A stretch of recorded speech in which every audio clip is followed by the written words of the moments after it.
Good evening. I'd like to call the meeting of Monday, March 18th, Town Council order, and I'm going to ask our student mayors to come to the mic and lead us in the Pledge of Allegiance. So please, there should be 5 of you, I think, and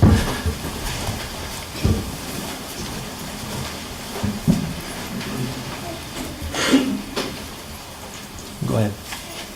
I pledge allegiance to the flag of the United States of America and to the republic for which it stands, one nation, under God, indivisible, with liberty and justice for all. Great job. Stay right there. All stay right where you are. Sue, I'm going to ask you to call the roll, please. Councilor Bailey. Here. Councilor Carbone. Councilor Clancy. Here. Councilor Durick. Councilor Rhodes. Here. Councilor Timbrow. Here. Councilor Zambrello. Here. Deputy Mayor Forrest. Here. Mayor Lesser. Here. Thank you, Sue. So at this time, I'm going to recognize our kid mayors. So we had 45 essays, read all of them. They were all fantastic. And we've chosen 5 kid mayors, 1 from each of the elementary schools, and we actually have 5 kid board of ed chairs to give us advice on how we can improve our schools and how we can improve our towns. These are the 5 winners of the kid mayors that represent their schools for the whole town. In a minute, we're going to have them come up. They're going to sit in our seats so you quickly can take a picture, but let me just introduce them. So we have Colin Craig, and I'm sorry if I forget your last name, from representing Emerson Williams School. Amina Kajik, yep, okay, representing Charles Wright. We have Leela Tierney. Lila, sorry, I got that wrong, you see. Representing Hamner. We have Juliana Ratti representing Highcrest, and we have Philza Nazar representing Webb Elementary School. So congratulations to all of you. Kids that are learning about civics and local government and to give us a little bit of advice. And now what we're going to do is the council's going to stand up, get out of their chairs. You're going to sit in the chairs for 2 minutes, and anybody that wants to take a picture with of the kid mayors with us behind them, we welcome you to do that, and then we'll proceed with our regular agenda. So why don't you guys all come up here and sit in these seats, and then we'll come in behind you. So parents or anybody else who's interested and want to take some photos. This is the best one. And counselors, town manager, Brianna, everybody kind of come in. Come in a little closer, everybody. Glenn, I'm going to ask you, can you get all of us? And especially the kids. Yes. Ken? Yeah. Okay.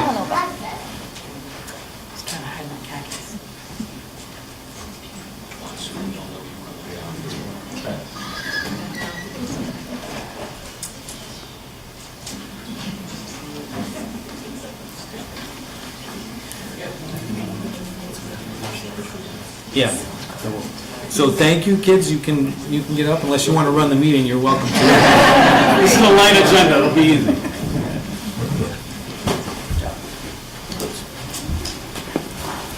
So just so the audience knows, each one of these students is going to represent their school at an upcoming town council meeting. So one at a time for the next 5 meetings, they will come up here, sit in my seat, and read their winning essay to all of you and to the whole town. We are so proud of you. We're so grateful that you have taken on the task to represent your school and your town as the kid mayor, and we can't wait till you come back so everybody can hear your essay. So one more time to the audience, congratulations to our kid mayors.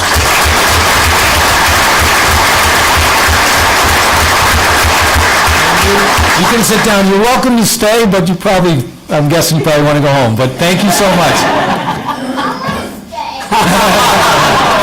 Yes. All right. We are going to talk about schools. So it is my pleasure now to read a proclamation in honor of the month of March being International Women's Month, and I'm going to read it, so bear with me. Whereas American women of every race, class, and ethnic background have made historic contributions to the growth and strength of our nation in countless recorded and unrecorded ways. Whereas American women have played and continue to play critical economic, cultural, and social roles in every sphere of life of the nation by constituting a significant portion of the labor force working inside and outside of the home, whereas American women have played a unique role throughout the history of this nation by providing the majority of the volunteer labor force of the nation, whereas American women were particularly important in the establishment of early charitable, philanthropic, and cultural institutions in our nation, and whereas American women of every race, class, and ethnic background served as early leaders in the forefront of every major progressive social change and movement, and whereas American women have served our country courageously in the military, whereas American women have been leaders not only in securing their own rights of suffrage and equal opportunity, but also in the abolition movement, the emancipation movement, sorry, I should slow down, the industrial labor movement, the civil rights movement, and other movements, especially the peace movements, which creates a more fair and just society for all. Whereas, despite these contributions, the role of American women in history has often been overlooked and undervalued in literature, teaching, and the study of American history.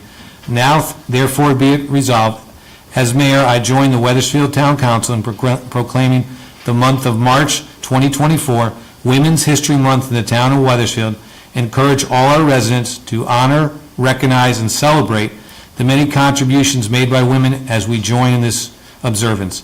In witness thereof, I hereby set my hand and cause the seal of the town of Wethersfield, Connecticut, to be affixed this 18th day of March, 2024. And we'll go ahead and let me just add, before we go to the next item, this is the first time in the history of Wethersfield that the majority of people on the Wethersfield Town Council are women. So it's important to note that. So continuing on with our agenda, if I can find it, is we now have a presentation of the Board of Education, and I asked Superintendent Mike Emmett to come up for the presentation of the school board's budget.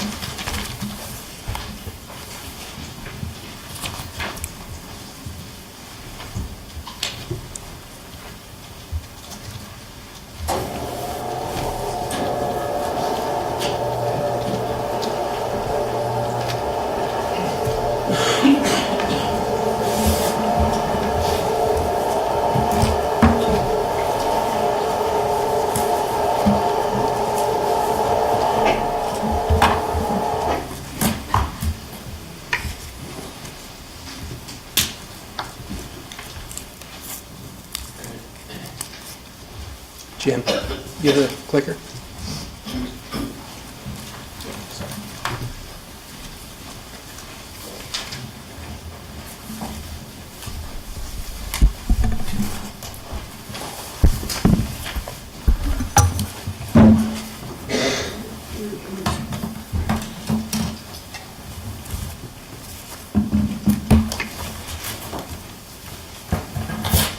Thank you, sir. Appreciate it. Not a problem at all.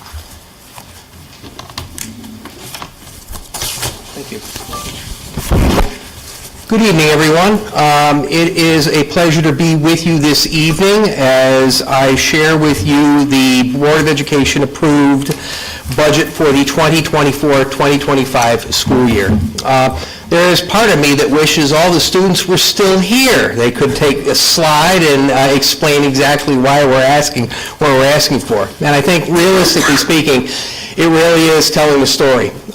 We provide a high-quality education for over 3,575 students, just shy of 3,600 students, from all different walks of lives, all different nationalities, from age 3 in preschool all the way up to age 22 as they transition to adult services. We have a robust number of special education programs for our students. We have a large number of ECE, early college experience courses for our high school students. We have AP classes. We really run the gamut. And to have that high-quality school district, it certainly does take resources. So just to give you a synopsis of this budget summary, the council adopted a budget in 23-24, the current fiscal year, of $61,863,166. The Board of Ed approved budget, which occurred on March 12th, is slated to be $65,884,270. We're looking at an increase of $4,021,104. This represents a percentage increase of 6.5%. This is probably the largest increase that I have seen in my tenure as superintendent. I'd have to go back to 2006, 2007, when Town Council approved an 8% increase for the Board of Education. So let's talk a little more about why this number is what it is.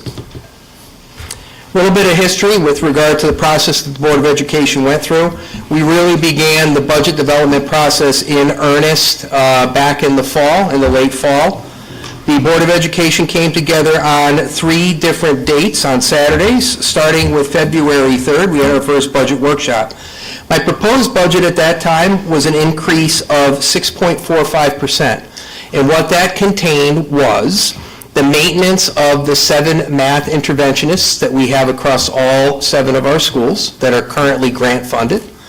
It called for an increase in a preschool section, and that preschool section included a preschool teacher, a speech and language pathologist, and 3 paraeducators. And this request was in response to recent legislation that has changed the enrollment age for kindergarten, coupled with the demand. At the current time, as I'm speaking to you this evening, I have 84 preschool students in Wethersfield. It is the largest number of preschool students that I have seen in my tenure here in the district, going back to 2008. We also requested a social work position that we could move down to the elementary level. We currently have a contract with ESS, Effective School Solutions, that was a grant-funded contract through the ARPA dollars. That grant will be ending, and the cost of ESS is too formidable to continue, so we'll be phasing them out at the conclusion of this school year. We know the mental health needs are still prevalent in our buildings across the board, elementary, middle, and high school, so that social work position was geared toward the elementary level. We do have currently 2 mental health grants. One grant is working at Wethersfield High School. We have the second one at Silas Deane Middle School. We have grant-funded positions in the social work area for both middle and high school. Our high school position will be funded for 1 additional year. Our middle school position will be funded for an additional 2 years. On February 10th, the budget proposal was revised due to the following pieces. We saw a couple of things happen at the state level which had a significant impact on our current operating budget as well as next year's budget. Item number 1 was excess cost reimbursement. This year, the state came forward with a 3-tier approach for districts to get a percentage of reimbursement on high-dollar special ed costs. So it's a formula that we utilize, and it is 4.5 times the per pupil expenditure. If you have an outplacement that goes beyond that, you have the ability to request from the state reimbursement. Typically speaking, the reimbursement is anywhere between 70 and 75%. With the tiered approach, Wethersfield was in line to receive 88% reimbursement. This year, that 88% that we anticipated was, in reality, 70.5%. Because the state did not provide enough money in that line, and as the money got spent out, everyone across the state was reduced proportionally. So we are not the only district that has faced this. Looking to next year, that 88% cap, right now we don't think that it's sustainable, and we think that we'll fall somewhere in that 70.5% range again for reimbursement, so that's what we're budgeting for next year. For us for next year, that is a cost of $378,000 that we had not anticipated. The other driving force here is the magnet school tuition cap. Okay? We were told by legislators that the magnet school cap would be 58%. We budgeted as such. We were told it was a done deal. On February 7th, when the governor provided his revised budget, the cap was eliminated, so that's 100% of magnet school tuition being fronted by the districts. For Wethersfield, that's a total of $414,000. So that 6.45 went up to 7.73.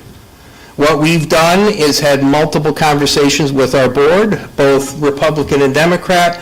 Board members felt most comfortable coming in at a 6.5. So the 6.5 is where we're at. I do want to be clear that 6.5 covers the magnet school tuition, and it covers the excess cost. It does not provide us the math interventionists. They are currently not in the budget. It does not provide us with the preschool program. It is not in the budget.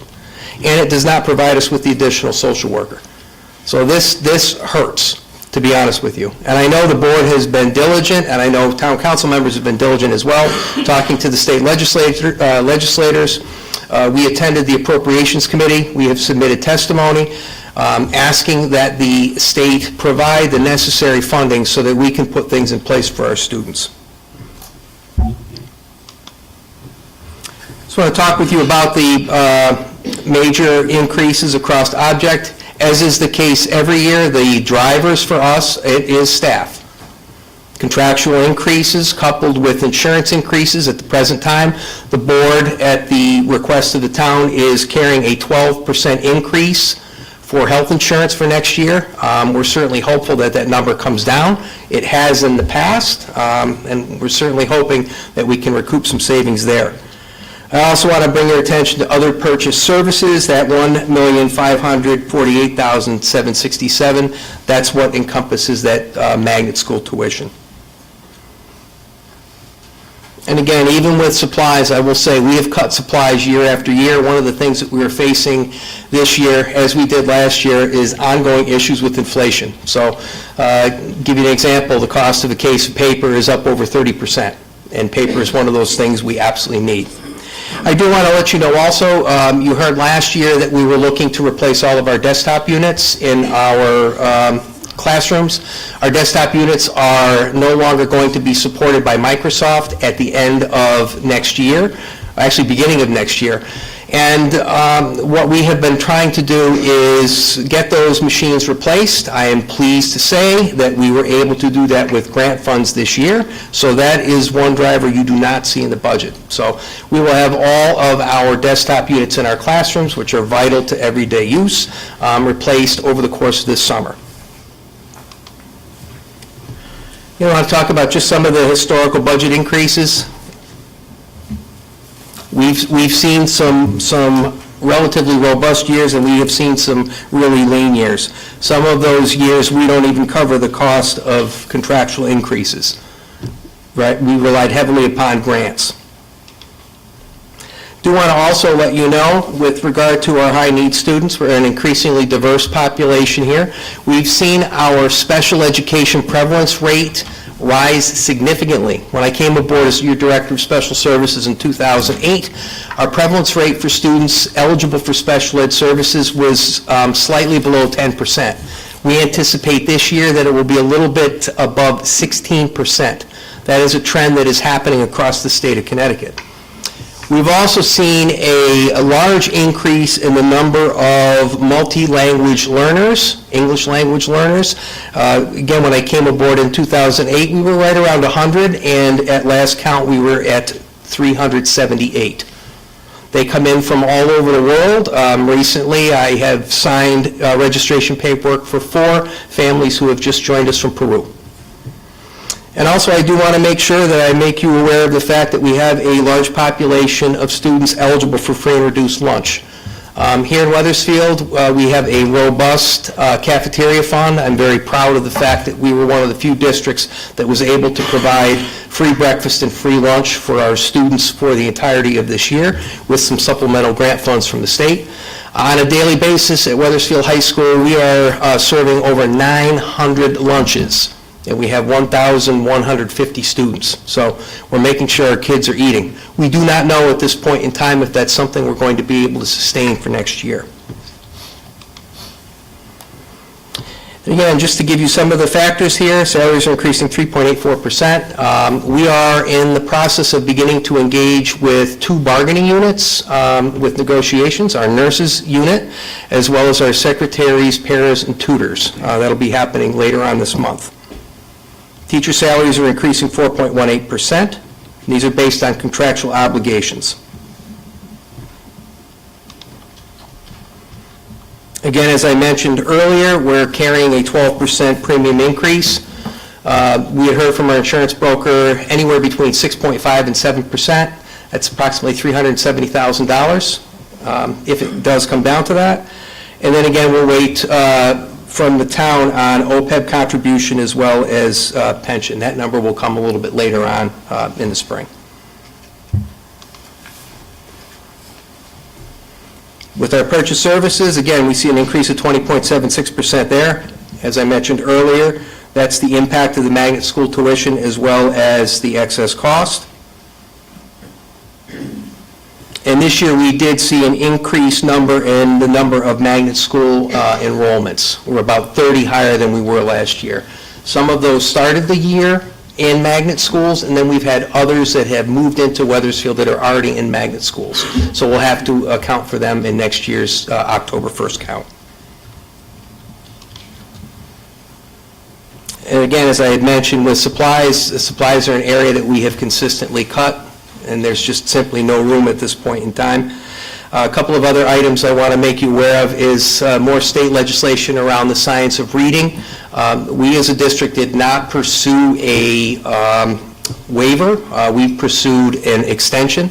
So we will be looking to integrate a new K-3 reading program in the district next year. I currently have a reading committee that is doing the work on looking at the programs that are state approved. We anticipate a cost of about, I want to say it was about $150,000. We will be utilizing a grant that the state is providing that will offset that. That grant is approximately $126,000. And then finally, with regard to the issue of materials, our illustrative math program, we had looked last year to implement a 5-year commitment. We were not able to do so with the allocation, so we will definitely be putting some money into illustrative math.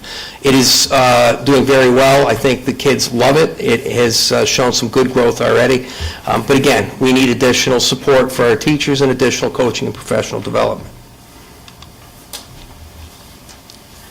We have, again, technology equipment, anticipated vendor inflationary pricing. So, Mr. Presley, I'm sure you're probably aware of Munis, which is the financial system we use both on town and board side. I believe it's a 5% increase. We're seeing a lot of increase across all, whether it be materials, whether it be software. You know, we thought when we were moving away from textbooks into software that we'd see savings. We've not seen any savings whatsoever. So the publishers have just gotten wise and just jacked up the prices of the software. And again, with the Chromebooks are simply replacements for units that are going offline. So again, with regard to the budget process, we've had a total of 3 budget workshops, the 3rd, the 10th, and the 24th. I presented the budget to the Board of Education, and it was unanimously approved on March 12th. You received actually the budget to you last March 14th, last week. I am here before you this evening. I am also prepared to present again at the town-wide budget hearing on Monday, April 15th, and we eagerly anticipate the allocation no later than May 15th of 2024. So with that, that's a presentation. I'd be happy to answer any questions you may have. Well, thank you, Michael, and thank you to your whole team. I know a lot of work goes into it. Thank you to the board members. All of you have worked on it, and many of you are here tonight. Appreciate you being here. I'm going to open it up to the council to ask questions of the superintendent. Any councilor questions? Deputy Mayor Forrest. Thank you very much, Mayor. On page 4, you talked about, there's a pretty large 1.5 million increase, and it was other purchase services. I was just, is this the magnet school tuition increase, or is it just that, or are there others baked in like in a bad way, but it says other, so it could be a whole bunch of things. Yeah, there are. It would also encompass the excess cost as well. Got it. And we have had some conversations, of course, with our legislative delegation about the changes in both the formulas, the amount of funding, et cetera, at the state level. If we use the same level of state funding, and I don't mean necessarily dollars, but percentages, right? Like that kind of relative sameness. Mm-hmm. How would that change our budget if we were to keep it, or your budget, or the funding for your budget, I should maybe say?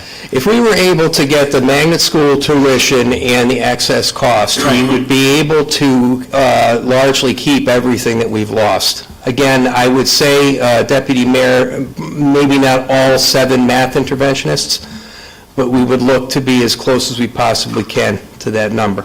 And am I feeling that getting those math interventionists is like, that's the first, if there were excess resource, I shouldn't say excess, if there were more resources, of course I misspoke, that would be the first thing that you would be adding on? Versus That's correct. Special education's big time up there. We've talked about social workers, big time up there. Like, these are a lot of important things. Yeah, you're absolutely right, sir. And I think, one of the things we'll look at also is we're always creative. You've asked that question before, how do we make it work? So let's take a look at the preschool program. Right now, we're looking at the number of kindergarten students we're going to have.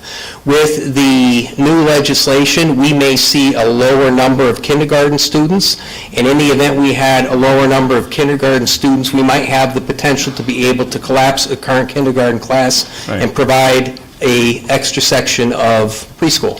Now, with that being said, I still have the delta of the speech pathologist as well as the paras, but it gets us a little closer. So what's that value for the magnet school reimbursement, I think, and the excess cost? Like, what's that delta if we were to keep that funding percentage level? Like So 800,000? Yeah, so you're looking at $414,000 for the magnet school tuition, Yeah. and we're anticipating $378,000 for excess cost. Okay. And I would So let's caution, close it. yeah, with the excess cost, again, as I've said, every year I've come up here, special education tends to be the wild card. I may have students move into district that, are in an out-of-district placement that's costly. Yeah. I may have students that are in placements where the excess cost doesn't trigger because the cost isn't high enough, it doesn't reach that threshold. Right. So, always a moving target there. That's something we can obviously talk to the legislative delegation about. And my last sort of question is revolving around the 12% health costs that we sort of talked about. There has been some conversation that number, I think, is moving a little bit, but I want to get some of the most current analysis from yourself about whether or not we think that 12% is the number that we are going to realize in May, or are you hearing that it might move one way or the other? My understanding from our Human Resources Subcommittee meeting last month, where we had the insurance broker presenting, he was looking at a projection of 6.5 to 7%. That's the latest I've heard. Okay, so that was 6.5%, but the budget, at least that's been transmitted to us, which I understand is made up of months of work and Yes. previous assumptions that have to be modified. But this one that we've gotten is at 12%. That is correct, sir. Yes. All right. But we can obviously talk about the numbers later, and we will over the next month. Thank you very much, Mayor. Appreciate the time. Thank you. Further council comment? Councilor Bailey. What's the cost per student? The per pupil expenditure right now in Wethersfield is approximately $17,828 per student. How many do we have from out of town? From out of town, meaning, They don't live in Wethersfield. open choice? Open choice? Yes, open choice, living in Hartford and coming to Wethersfield. We have a total of about 123 students coming in from Hartford to Wethersfield, and Wethersfield receives tuition on each of those students. We received the 17.8. No, we do not. We receive a percentage of that, What percentage? $8,000 per student. And in addition to that, Mr. Bailey, we also get reimbursement from Hartford for any special education costs as well. I'm not talking about special ed, I'm just talking about regular students. Mhm. How old are the current Chromebooks that you're getting rid of? Chromebooks, probably, I'd say 5 years old. And again, I have to tell you, with regard to Google doesn't support them. So Google's in the business of replacing them. So unlike our desktop units, which are some ranging like almost 7 to 10 years old, the Chromebooks are not supported. So what ends up happening is, when the Chromebook's no longer supported, I can't give the state SBAC test for students. We can't use them. So we have to replace. Thank you, Councilor The Bailey. mayor covered my other questions, thank you. Further council Thanks, comment? sir. Thank you. Councilor Timro. Hello. Hi. So you mentioned that the free and reduced lunch is totally covered for the district, right?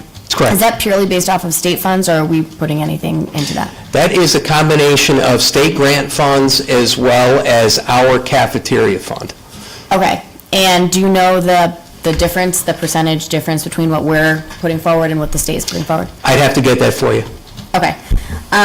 So in thinking about that, the state funding ends at the end of this school year, correct? Yes. Okay, so, and maybe I just missed it, but is that, like, anywhere in the budget to extend the free and reduced lunch, or are we just waiting to hear from the state? Is it just the...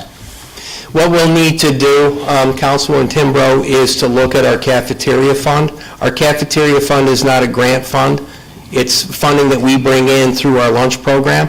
It has been very well subscribed to the point where we need to spend it down, and we felt that this was the way to spend it down.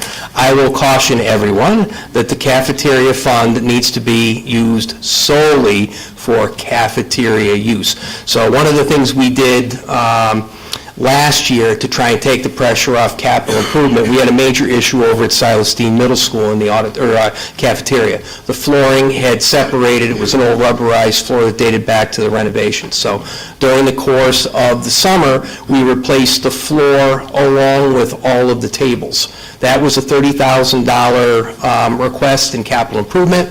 We were able to utilize, with state approval, the cafeteria fund, and we were able to get that done.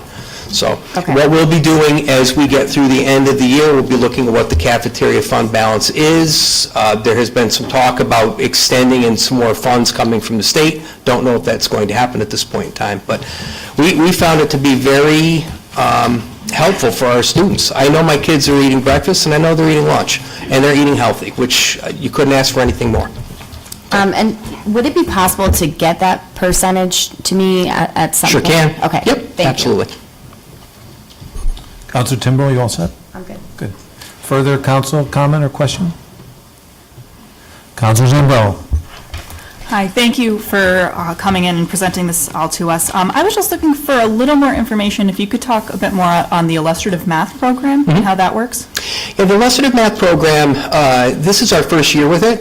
We had utilized Go Math for a series of probably about 7 or 8 years.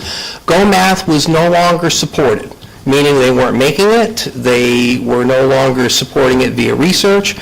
So last year we had a math team, a group of teacher leaders across the district that piloted several math programs across the elementary schools, and it was determined through the work of that committee that illustrative math was the way to go. So we made a purchase of the math materials along with the professional development. And again, that's one of the things that our math interventionists were critical in that support level in classrooms.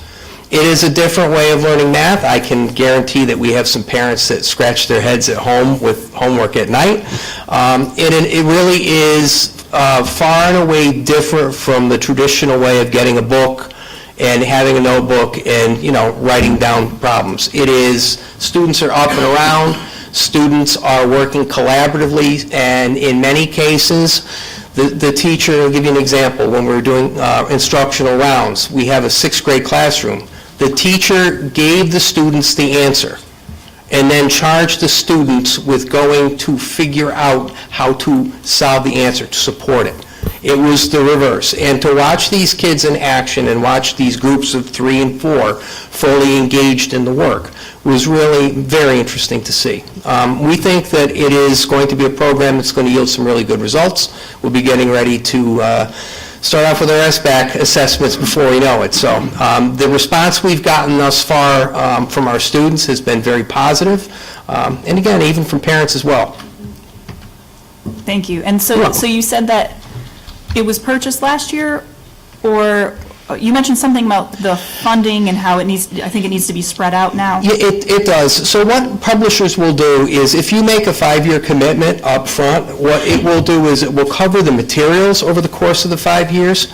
So last year, we were not able to make that 5-year commitment. So you will find there is a figure in this year's budget for math materials. So some of the consumables that we have to replace that our kids are using. That's Okay. what's in the budget. All right, thank you. You're welcome. That's all. Thank you, Counselor Zambrello. Further council comments? Counselor Dirk. Thank you, Mayor. Thank you, Mr. Emmett, for the presentation. We got to go back to the other purchase services. I'm looking at the access cost and the magnet school tuition, which ends up being roughly half of the budget. What's the rest of it? That would be,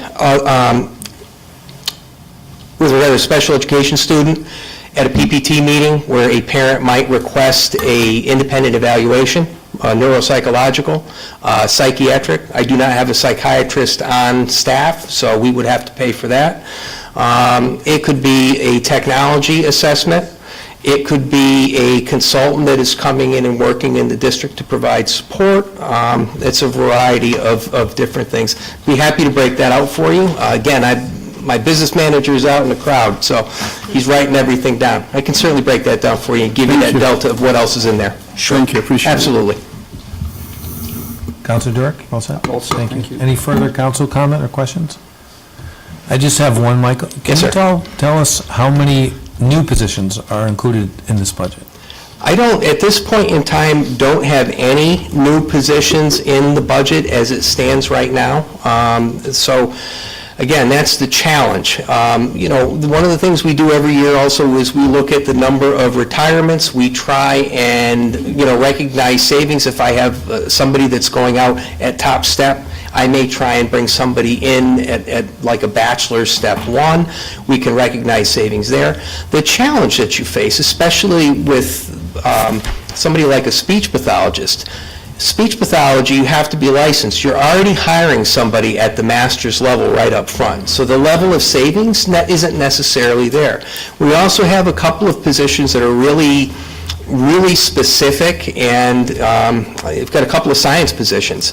And the challenge of finding somebody that is coming right out of college that has a level of experience that we need, it's not always there. So it kind of ranges, so we find savings wherever we can. We are looking, trying to think, probably around 9 right now in terms of retirements total, a little less than what we had last year. Last year was a big year. Thank you, Michael. If there's no further council questions or comments, Councilor Timbrow, yep. Sorry. Yes. You prompted a question. So my question is just looking at new positions, that this doesn't include any. Do we have a number of new positions we're in need of, or are you saying that when the retirements happen, you'll be able to do that hiring with the bachelor's level, or? The new positions we would need, if we get the appropriate allocation, it would be maintaining the 7. We've already got them in place now, the 7 math interventionists. The new positions would be the preschool teacher, it would be the speech pathologist, 3 paraeducators to support, and remember, with that preschool program, it's going to be a typical peer, so it's going to be 50% students with special needs, and 50% typical peers, regular ed students. So the paraeducators would support those students with special needs. And then the last position I'd be looking for would be that social work position, which again replaces the contractual services. I have right now, I believe, 2 or 3 clinicians that are split between the 5 elementary schools. They are not our employees. They won't have a liability for us with regard to unemployment, but they will be leaving at the end of their contract in June. So that social work position would be geared toward elementary to replace some of that clinical support. So out of the positions that you just mentioned, which ones were covered by ARPA, is it just the math? Just the math interventionist, that's correct. Okay. Yep. So everything else is just additional because of programs you're looking to expand based Correct. on this budget? Correct. Okay, thank you. Thank you, Councilor Timbrow. Any further questions, or Deputy Mayor Forrest? Now I'm going to follow up on Councilor Timbrow a little here. For a while now, like strongly, I'd say in the last 2 or 3 years, we've really been homing in on social workers and special education. We saw the slide which talked about the IEPs, I think it was going from I thought it was 1,100 to maybe 1,600, pretty dramatic change. But the social work, which is maybe different than a paraprofessional, the social work wasn't almost on the top of the list that you just talked about. It was almost like number 6-ish. And that's not the person, that's just actually the category. Can you help understand why maybe why those other ones have now morphed up and now to a higher priority, and the others, like social workers, not that they're not a priority, no one's saying that they're not, but why the sort of change in perspective? Well, they're all a priority, and that's the hard part, Deputy Mayor. It's very difficult to stand up here and prioritize one over the other. One of the challenges, I think, with the preschool program is the preschool program, it's like a package. It's not like I can simply say, all right, well, we'll get the preschool teacher. We don't really need the speech pathologist. We really do.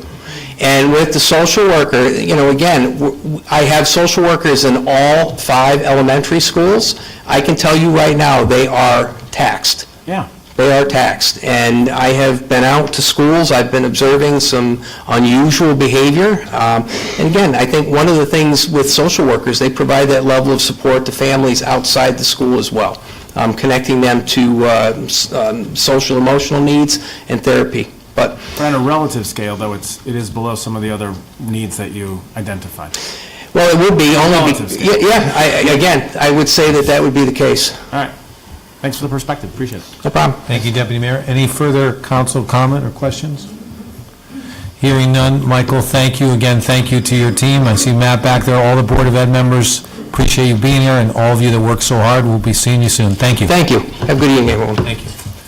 Okay, moving on, our agenda, item C, hearings. Mr. Town Manager. Thank you, Mayor. This public hearing is regarding a resolution that the town is required to provide to the State of Connecticut Department of Emergency Services and Public Protection, the Division of Emergency Management and Homeland Security, and this is for a grant that we apply for and generally receive every year.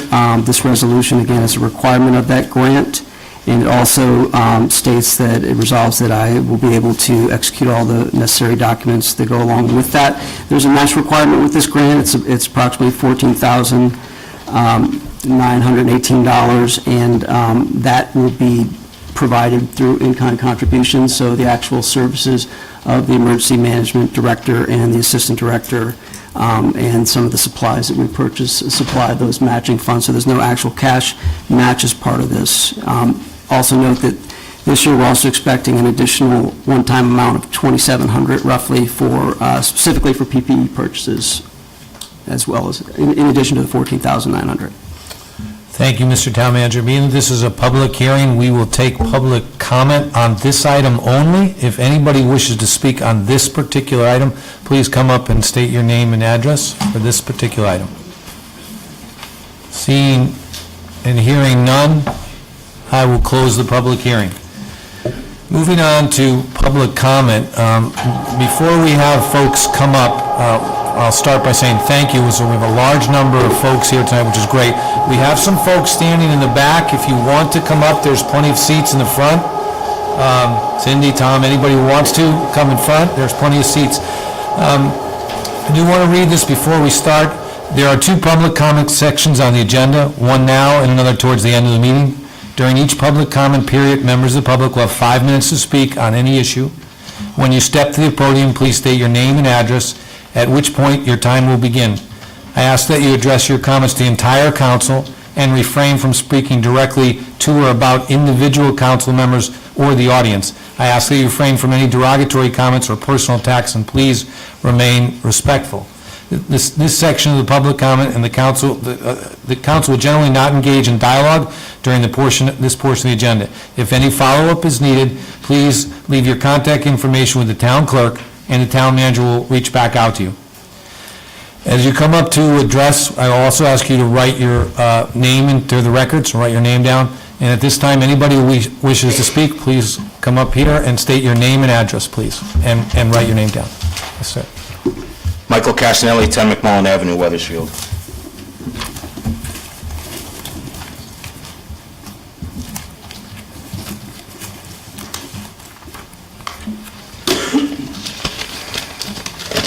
To my fellow taxpayers and the town council, Mr. Mayor, I want to bring up some poor choices on the part of the town manager. Beginning in the very short term that he's been here, he's attacked the safety of the residents of the town of Wethersfield by appointing a fire chief that had an average participation of less than 5% over 5 years. I'm sorry, a percentage of 10% over 5 years. And as far as I know, did not keep up any certifications. And he appointed the emergency coordinator and paid fire marshal as the second in command of Wethersfield Fire. This is a conflict of interest. Absolutely. He cannot investigate a fire that he is in charge of. He would have to call in the state at that point. There were other more qualified people for the first and second positions that were overlooked. The two that were put in were political appointments. And now you want to go after the Wethersfield EMS. This happened a number of years ago in Berlin when Bonnie Theron got rid of Kensington Volunteer Ambulance. Hunters came in, did a zero bid for a year, which meant it cost the town nothing, and then after that year, the Hunters Ambulance Service went after Berlin and said, in order for us to keep a truck here, it's going to cost you $300,000. That is going to happen with whatever service the town manager has made a deal with in the back room. They will come in at a zero bid for a year or two, and then at the end of the year, or the second year, they will come in with a bid of approximately $800,000 to $1 million to do what the job of the volunteers are doing for nothing for the town taxpayers. This guy's getting his palm greased somewhere, and I want to know from whom. I'm not attacking anybody. I want to know. It's not wrong. It's not wrong. Ray Ann did the same thing a number of years ago. Maybe 8 years ago, she went after the volunteers, and the same thing happened, and now it's coming around full circle. You got your hand out, dude. I want to know who's greasing I'm it. going to ask you to be, not to personally attack like that, sir. I'm asking a question. I'm not attacking anybody.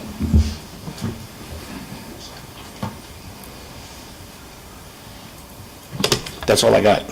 Thank you. Further public comment? Mary?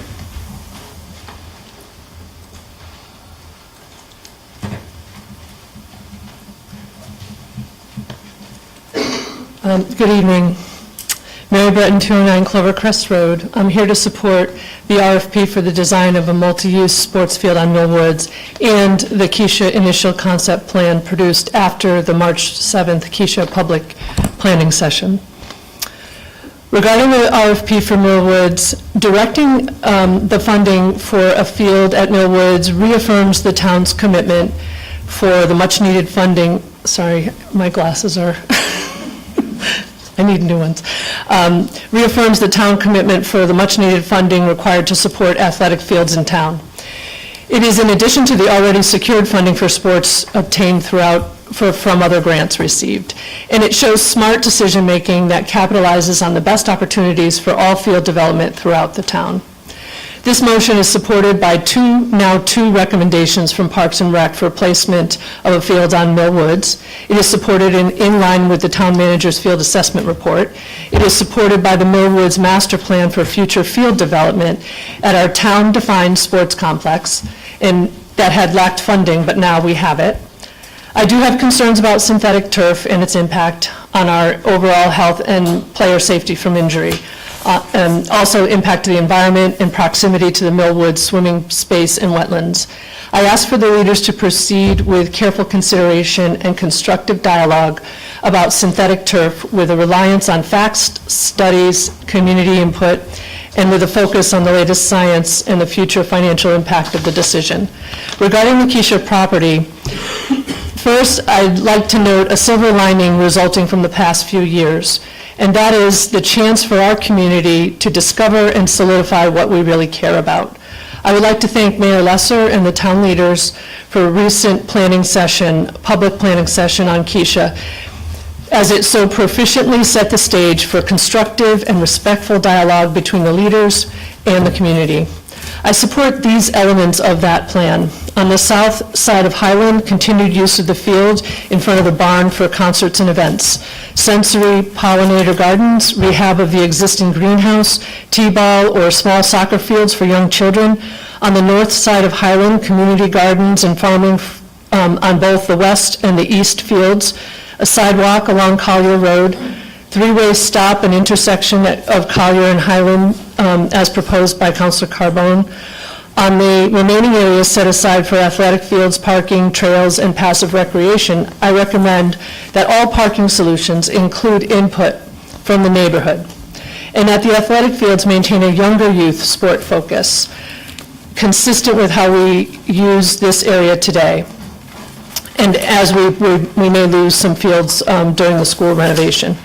From this plan, it is clear that you are making decisions by relying on existing facts, data, and experts. 77% wanted multiple use of this property. 71% wanted many types of passive use. You are listening to the community participants who attended the charrette, and you have set the course for ongoing open dialogue, feedback, and discussion. As we progress, I'm almost done, with the development of Keisha, ask for one underlying guiding principle, and that is to strive for compatibility, for multiple uses of the land that are compatible with each other. For example, a grass sports field and farming. For an overall plan that is compatible with the neighborhood and with the elementary school. For a safe space compatible for all ages and abilities. And for a public space that is compatible with what Wethersfield values: history, education, active and passive recreational uses, the arts, and the importance of retaining nature and farming for this last upland parcel. Lastly, here to support the town in the reuse of Keisha is the bipartisan, not-for-profit volunteer group, the Friends of Keisha Farm, Inc., who can assist the town in town-supported reuse decisions related to agriculture, gardening, community events, education, and trails. The Friends can organize a network of volunteers who are willing to give their time and to bring with them a variety of skills that will improve the property and also secure additional funding through fundraising and grant writing, all to help the town. Together, our town leaders and the sports community and the Friends of Keisha Farm can make 1 + 1 = 3 for this great space. Thank you for hearing us, and thank you for partnering with the overall community. Thank you, Mary. Further public comment? Rick, back?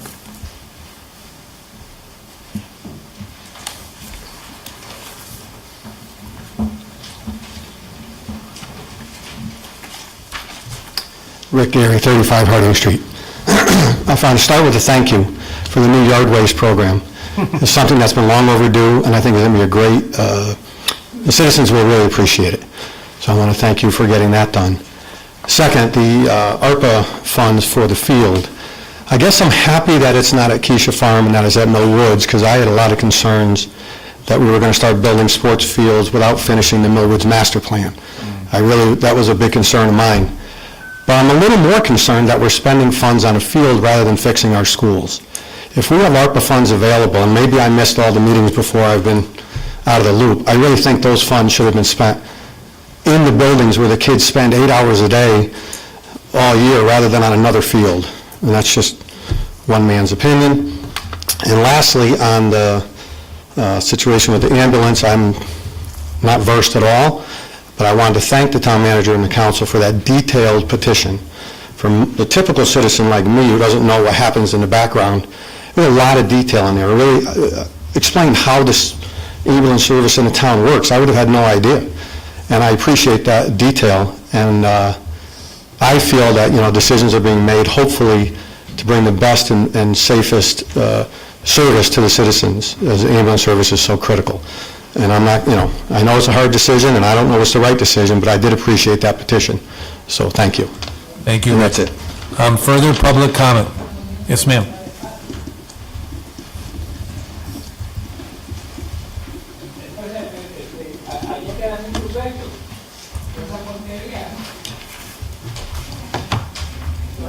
My name's Kellyanne Clerk. I'm at 54 Hillsdale Avenue. I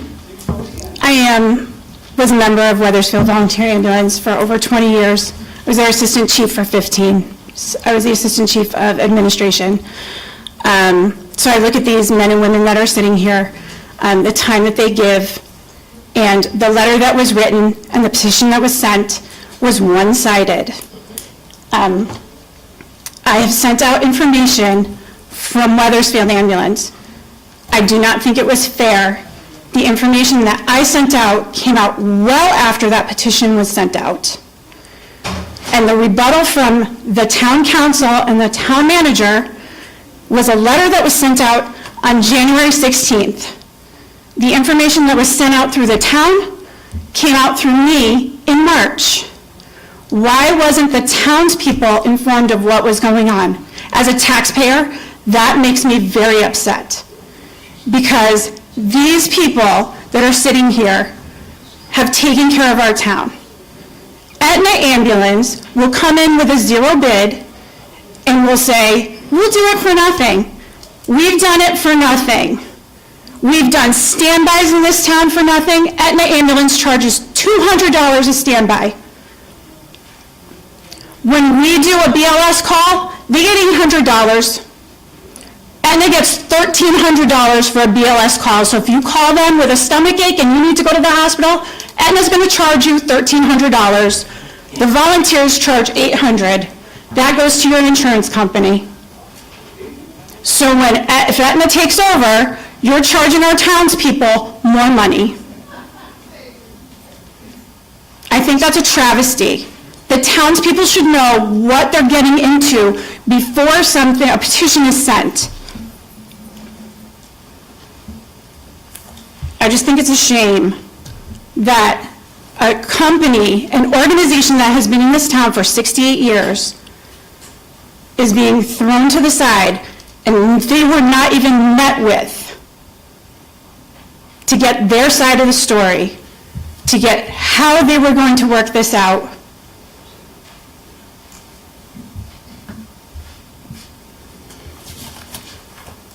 Just know if Aetna comes into town and our taxes go up, it is on the backs of this town council.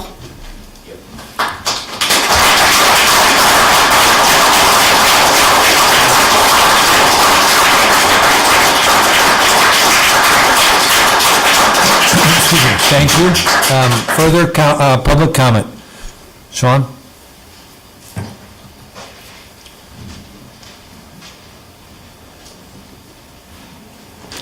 I was going to make a comment, but I won't. Sean Fuss, 193 Clovercrest Road. I just want to thank the mayor, the town manager, and all you council members for providing that charrette on Keisha Farm. I think it was a long time coming to have an open dialogue about something so important to this town, and I truly hope that as we move forward with any future decisions in this town, I hope those types of open dialogues continue to happen. Thank you. Thank you, Sean. Further public comment? Yes, sir. Hat on? Yes, sir.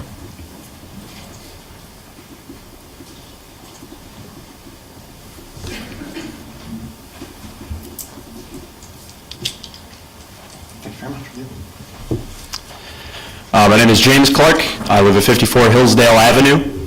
I just want to say, I think it's a shame that the town council provided information about the public service, or not the public service, the primary service area with Aetna Ambulance and Hartford Healthcare was in the works since January, and information had only come out this month, which, by the way, is a week ahead of the public hearing for the primary service area.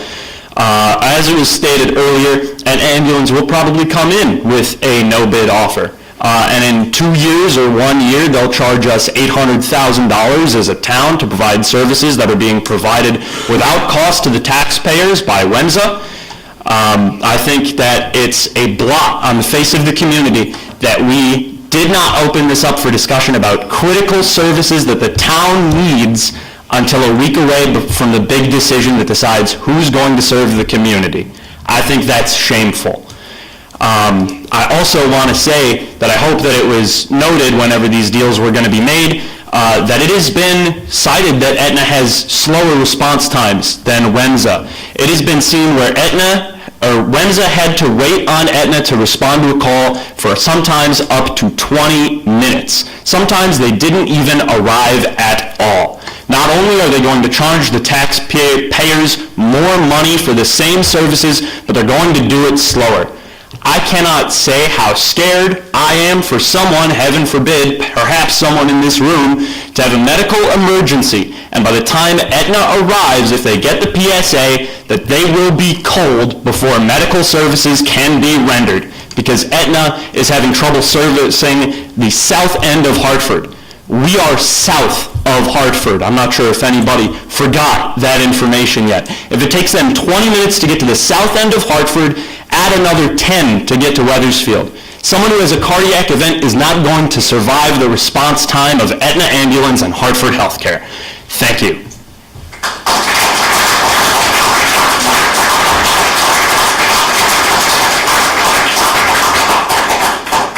Excuse me. Thank you. Further public comment? Further public comment? Bob, and then, yep, yep. Okay, I'll follow up.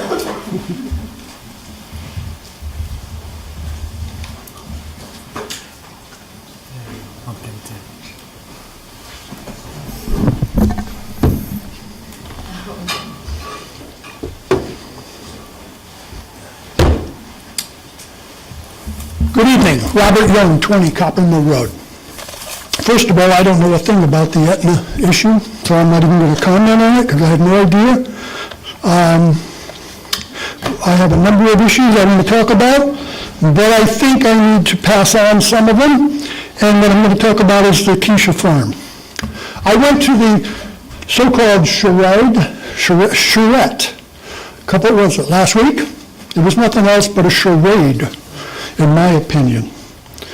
I think it was a fixed deal. I believe you only had 30 people that attended, roughly, out of what, 27,700 of your registered voters or citizens, right? You only had 30 people. And I think to hang your hat on anything that came out of that is questionable. I also asked you, Mayor, one single question, which was totally out of realm for that particular charade. And that was, how did you determine, you sat on the commission of the town council when the Keisha Farm was having its presentation, how when they were having their negotiations, and I asked you, how did you derive at a price of $2.4 million for that property when the appraised value was 1.7? You told me you couldn't give me an answer, but you also shared that you're somewhere, I guess in your bio, that you're a banker.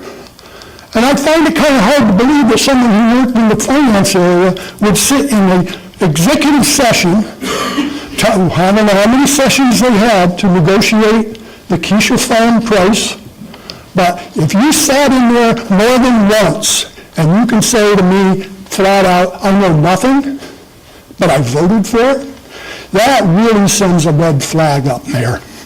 An extremely high-level red flag. You know, it's easy to say you weren't involved. You weren't involved in the negotiations, but again, you were there. You were part and parcel of that whole rotten deal that cut out all the citizens of town. You weren't the only one, Mayor. Mr. Forrest also sat on that council at that time. Nobody said, hey, citizens, here's an appraisal. I kept asking for the appraisal. Nobody on that council said a word. You didn't even know. The citizens did not even know there was an appraisal because nothing, absolutely nothing was said by that council, and you were part of that. And that's terrible, to be a public servant. Volunteer at that. And you don't even admit that you had the appraisal for 1.7, and you got us into a deal for 2.4. You had 7 people that came to the public hearing that spoke about putting building lots on that property. Not one of those people were invited into the Keisha Farm Committee, or they were not in the committee at all. It was all the other people, the people that wanted farming, the people that wanted sports. That was how that crooked, dishonest town council operated. And it's come forward. And never a confession, Never a discussion, nothing, absolutely nothing. So, when I talked about a charade a few moments ago, that whole thing was a charade. Everything is well-planned, long in advance to what you're going to have. Now, that property, you paid $2.4 million that a building would not have I'm going to paid. ask you to summarize, and as you well know, there's another... Yes, sir, I'll 5-minute summarize comment at the end. really quickly. Yes, that property would not have been bought by a developer for only $1.7 million, because that's what it was appraised for. These guys are smart. Thank you, Mr. Young. I will come back. Thank you. Further public comment? Yes, please.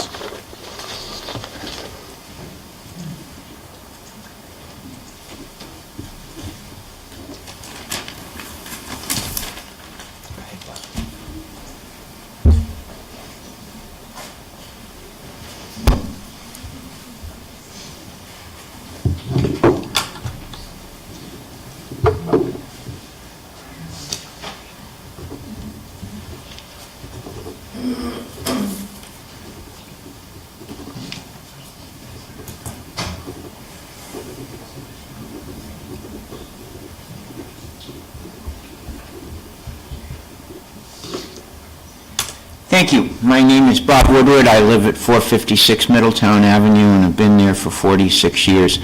I will finish one point for Mr. Young. I was at that hearing when the original proposal for Keisha Farm came up, and somebody did stand up and suggest that along Collier, the town break that property into house lots and sell it and get some money to fund things. Wouldn't have been a bad idea. I'll try to talk about two things in my 5 minutes. First of all, the school budget. I will say more at the budget hearing next month, but a 6.5% increase sounds very insensitive to someone who only got a 3.2% increase for this year and is living, basically, we live on fixed income. We have lived in this town for 46 years and had no children, and the school really has never benefited us at all. I mean, we know education's important, but for a 6.5 versus a 3.2% increase feels very insensitive. The other thing I'll talk about is the ambulance situation, which I only learned about because a neighbor on my street who is away sent me some emails, which I think are from social media, both people on the Wethersfield ambulance and the town manager. As I read them, to me, it felt like something that worked for this town and its people. We, in 46 years, have used the ambulance service once, last May, and it was very good. I have no complaints with it. But it feels like something that benefited this town for 46 years, for all these years, is broken. And social media is not communication. People go at each other one way and the other way. And my sense is that we need a conflict management mediator to come and sit down with people. Now, maybe that's what the state is going to do next week. I do not know.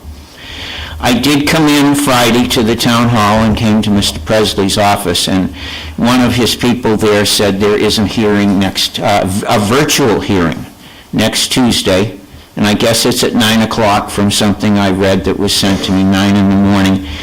Is there a link for us in the town to log on to that, or is it limited only to people who are invited to the meeting, invited on to the meeting? Don't know the answer to that, Mr. Woodward. It's up to the state, and they haven't told us that. Okay, thank you. I will tell you and everyone that the meeting has been postponed till April 19th at the request of WEMSA, and the state did allow a 3-week Okay, delay, so it will actually be April 19th. thank you. So April 19th, and if there is a link, you'll let us know.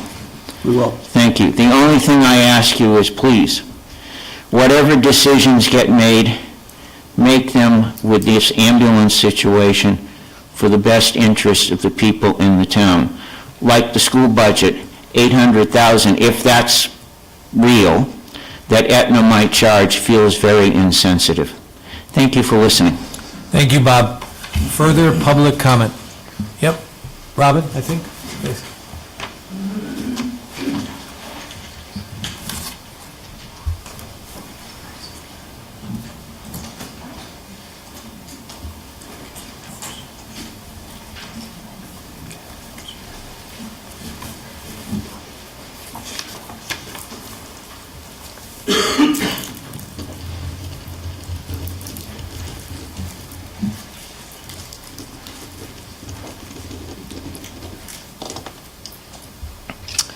Good evening, Robin Barassa, 248 Dale Road. As I was sitting in the audience, I wasn't really planning to come up here and comment, but a couple things struck me. It seems like we're going into a very lean financial few years here in town. We have a building committee that's being organized for an impending referendum. We're going into a reevaluation, and we have a lot of expenses coming up. And when you think of the Wethersfield ambulance, I know my family members have utilized them, and they've been great. They were wonderful. So I'm really concerned going forward that Aetna's going to do exactly what they've done in the past. And there's some heavy-duty expenses that are going to be put on the taxpayers in town going forward. I think that we have a wonderful, wonderful volunteer emergency service group here in town. They don't ask the town for money. I know we provide some gas for them. They pay rent, I believe, in the building that they utilize. That should be free of charge, actually, to be honest with you. Also, I think we really need to look at that going forward. We really do. And if it comes down to discussing things, and I know this falls on the state from what I understand, and thank you, Mr. Presley, for some of that information, I think that we really need to look at what Aetna's going to do to us in year 2 and 3 going forward. And since we don't have that information, and I don't feel that we can trust them going forward, I think we really need to all consider supporting our Wethersfield Emergency Services. Also, on the Kaisha Farm thing, personally, we're paying on farmland, and I appreciate all the decisions that are made going forward with Kaisha Farms. I think it's in the best interest of the majority of people in town, but it's going to cost us to maintain Kaisha Farms. So there's another expense going forward there. I'm all about sports. We all have kids. Most of us have kids that participate in some sort of athletic sporting groups, lacrosse, soccer, softball, whatever it might be. I sat here in the fall when it was a huge group of individuals that were fighting for Kaisha Farms. They were fighting for no turf. I'm really surprised that you guys are considering, or the Park and Rec is considering to put in an artificial turf field in. No one wanted it in the neighborhood of Kaisha Farms because of medical concerns going forward. I'm not sure why we're even considering it at Mill Woods, where it's near a turf farm, where it's near elderly housing. So I don't even know why that's a consideration, where I know some of the council members here don't even agree with having artificial turf. It's just my opinion and my thoughts, and thank you. Appreciate your time. Excuse me. Thank you, Robin. Further, Amanda?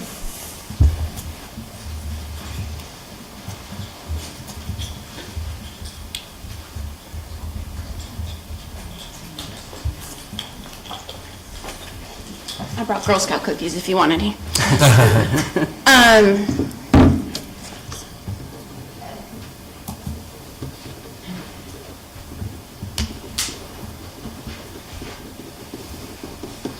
So Amanda Drew, 340 Wolcott Hill Road. I wasn't actually going to talk, but as many of you know, I'm a first responder family. My husband is a firefighter, and I fully support all the first responders. And I read the report that was given out, and it was very well written. It was very compelling, but it was very one-sided. I didn't see, it was a lot of information from Aetna, but it was zero information from WEMSA. There was no data in regards to their education. You know, you had education levels of Aetna, but you had nothing about WEMSA. You had nothing about their response times. It was very one-sided. And I would really like if you could possibly give us the details in regards to the ambulance service themselves so that we can actually compare ourselves. And I understand that there was a very tumultuous time where there were a lot of incidents happening all at once. And that is the point and the reason why we have a secondary contract with another ambulance service, so that if something like that happens, we have the backup. We don't have things like that happen every day. This is not, Hartford, or where we have multiple car accidents and shootings and things like that. And that's the point that we have them. We have them to help us out. And I'm not sure if maybe you guys don't know, in any other town in Connecticut, for example, my husband, when there's a fire in Waterbury, his team drives to Waterbury, out of town, and does station coverage for them so that they can focus on trying to save those people. And then they take the smaller calls and help them out. And that's exactly what Aetna does for Wethersfield. And I don't see a problem with it. If it's been going, why break it? Also, I consider this to be a hidden tax for the taxpayers. With my job, I deal with medical billing as well, and upon looking at it, I saw that WEMSA charges as a base rate $840. Aetna charges $1,356. And so when that comes back from insurance, whether you have a high deductible, you might not be able to afford it. It starts to become a hidden tax to our taxpayers. Also, I find it highly suspicious that they are going to be a zero bid for any longer than the 1 to 2 years that they've promised. This is a for-profit company taking over a nonprofit business. And let's just be realistic, let's just be honest, they will be coming back and they will be saying we need more money. And I don't even know where they're going to be, where are they going to be housing their vans? Because they're going to need more than the one that's at the police station. And are they just going to be sitting there? I just have a lot of questions in regards to this. It's concerning, and I also want to let you know that in the position, it talked a lot about how great their service is and everybody loves it. But let me give you my experience with them. So my husband broke his leg fighting in a house fire. And one night after coming home from the hospital, he passed out and fell. And I called 911. Both ambulances showed up. Wethersfield ambulance showed up first. They were very attentive, they were gracious, and they helped. Aetna ambulance, she sat on her phone the entire time, waiting, and while Wethersfield was attending to us. She just sat there. And then when I said I wanted my husband to go to the hospital because, he stopped breathing, she was like, well, I guess I'll have to take you because I'm going to take you to Hartford. There was no choice about where I had to go. It was, I'm taking you, and that's it. But let me just say, Wethersfield ambulance were amazing. Aetna wasn't. I was very unimpressed. So I just wanted to let you know that it's not just, the wonderful that you hear from Aetna, because that report, you received a lot of information from Aetna, but nothing from Wethersfield. So thank you. Thank you, Amanda.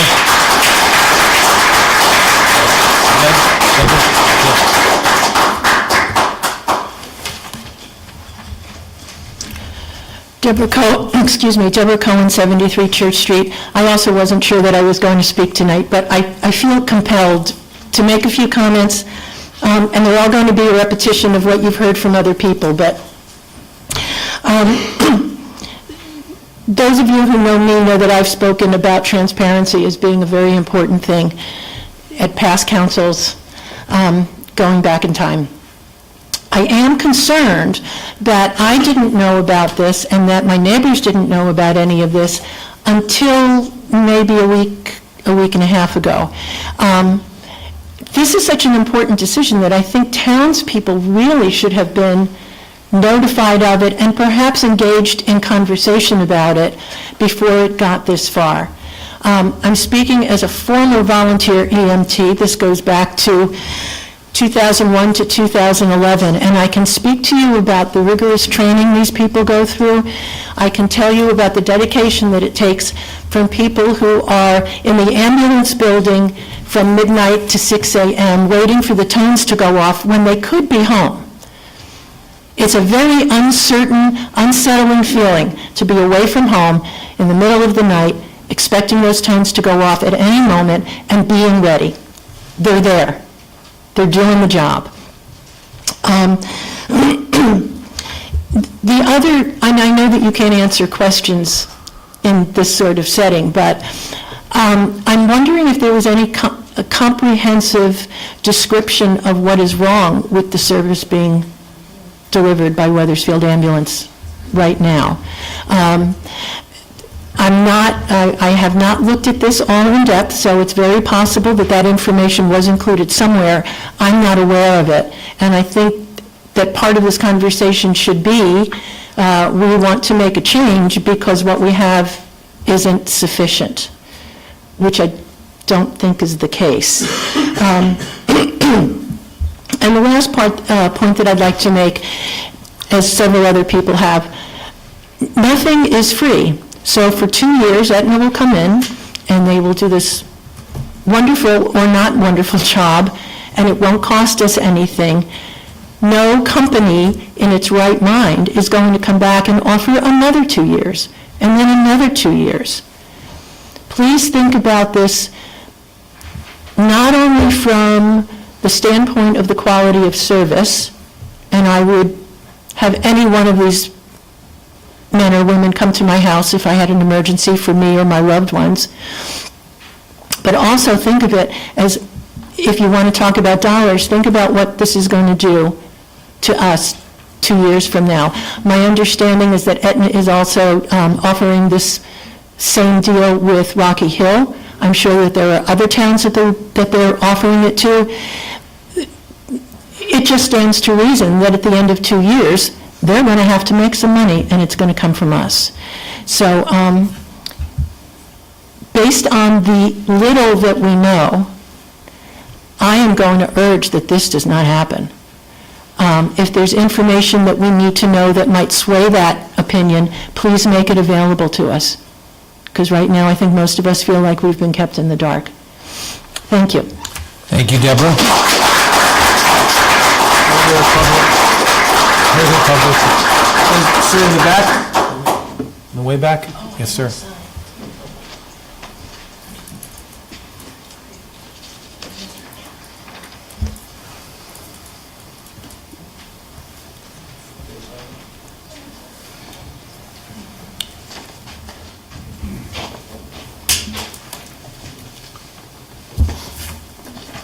Thank you.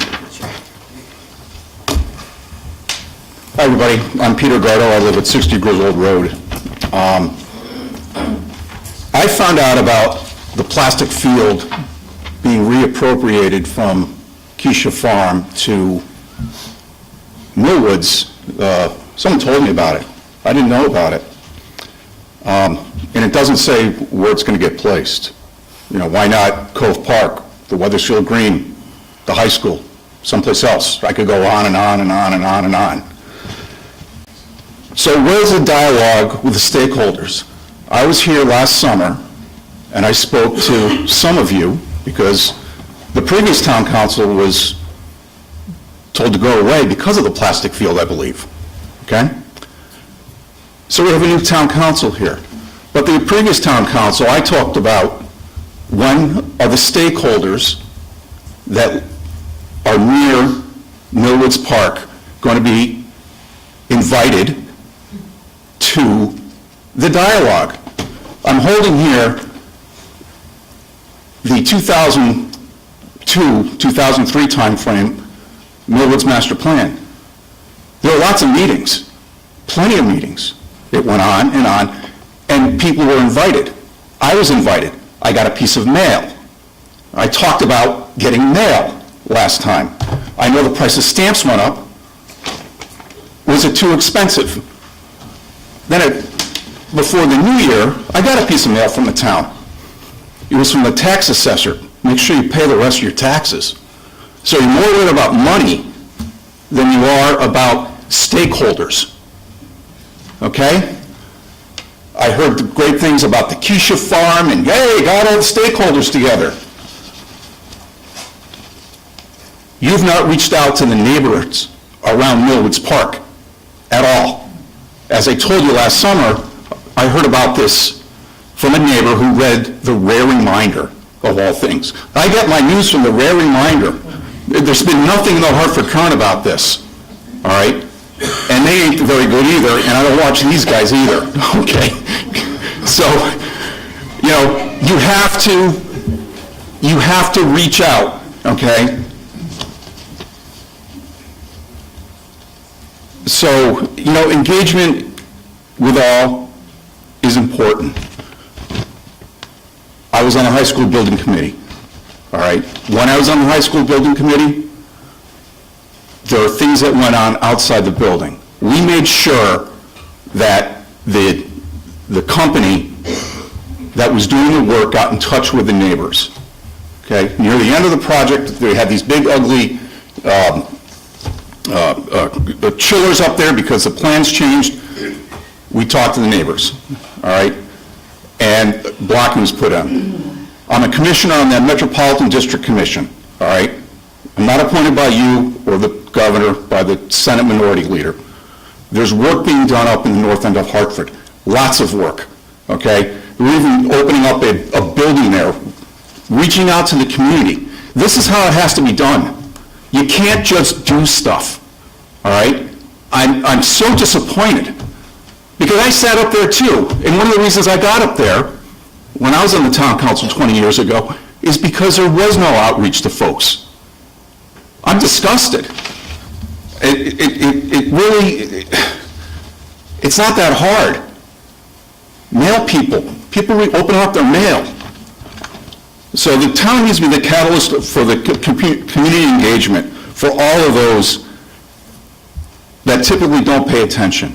Because it's hard to pay attention to everything now. We're being bombarded all over the place with stuff, all right? And a lot of stuff you don't want to hear, all right? But there are certain things that are important, and folks, the town should be part of that. I also saw, and I'm going to finish up right now with one more thing, I actually listened to the radio, and I heard that the town decided they're going to put spy cameras in on the roads, all right?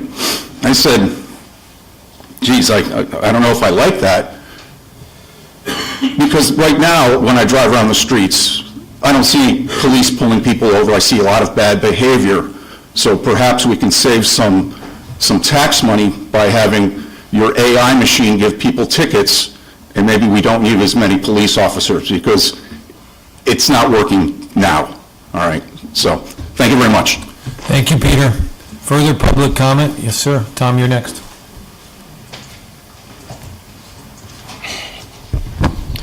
Jared Christensen, 74 Broad Street. I wasn't planning on coming up and talking, and I don't know much about the whole ambulance issue, but I felt compelled to come up here because I did have a first-hand experience with two of these individuals at 4:30 this morning, the young woman sitting in the front and the man with the mustache in the second row. My great-uncle, David Anderson, fell, and they responded very quickly, and they were very gracious and very nice. They did an excellent job, and I want to say thank you to both of you for that.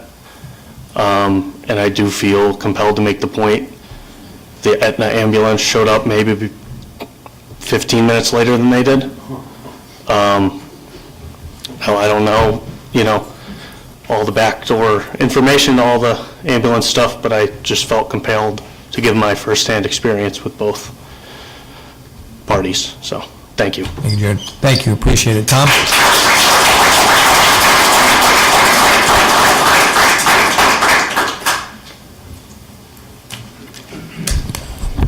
Good evening, Tom Mazzarella, 600 Walcott Hill Road. Mr. Gardell stole a lot of my thunder, but I'm going to proceed anyways. I'm here tonight to speak about the decision to build a synthetic turf field at Millwoods. Where is all the transparency in listening to the residents this new council is boasting about? I suppose residents can read about it next week in their reminder after it's a done deal. Just slide it through when no one's paying attention. Have you even considered the concerns of residents that enjoy Millwoods as a park or live in close proximity? Have you surveyed the residents to gather input on what they'd like to see done with Millwoods? Did I miss the public visioning sessions and charrettes for this project? Have we done a traffic impact study? What about parking? Where will all the huge out-of-state sports team buses park? You're going to need 1,000 parking spaces. That's what I heard about Keisha. You're going to need, what about the noise and the light pollution? What about litter? These are many of the concerns I heard about Keisha. Don't residents that enjoy Millwoods Park count?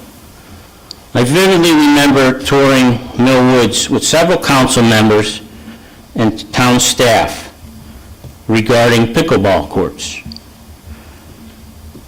I wanted to find a location other than Millwoods for pickleball courts, as did some people that contacted me. But no, it had to be at Millwoods, had to be there.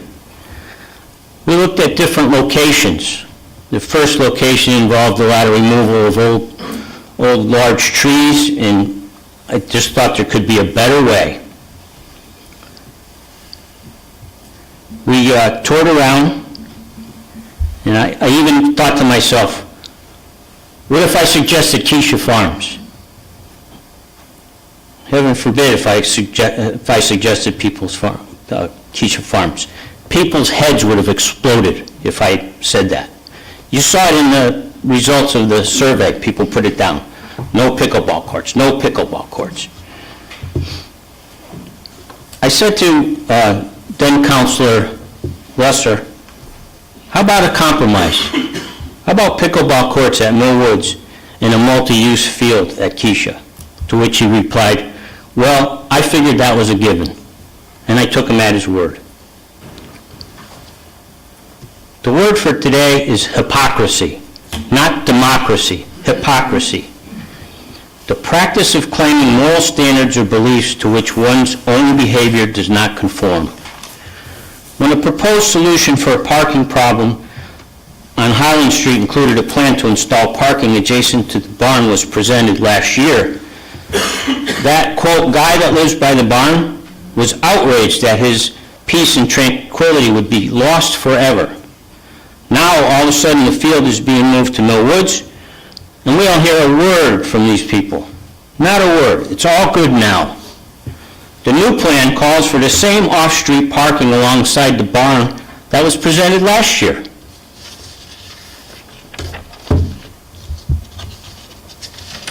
Page 2.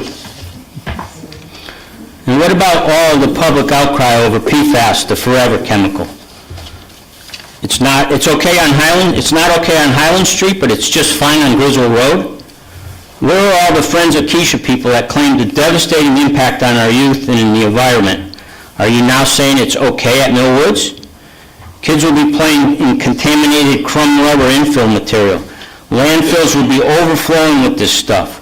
Will runoff from PFAS-laden synthetic turf travel down to Millwoods Pond and into our waterways and into the swimming pond where our youngest, most vulnerable residents can splash around in it? Or maybe it was just really never about PFAS.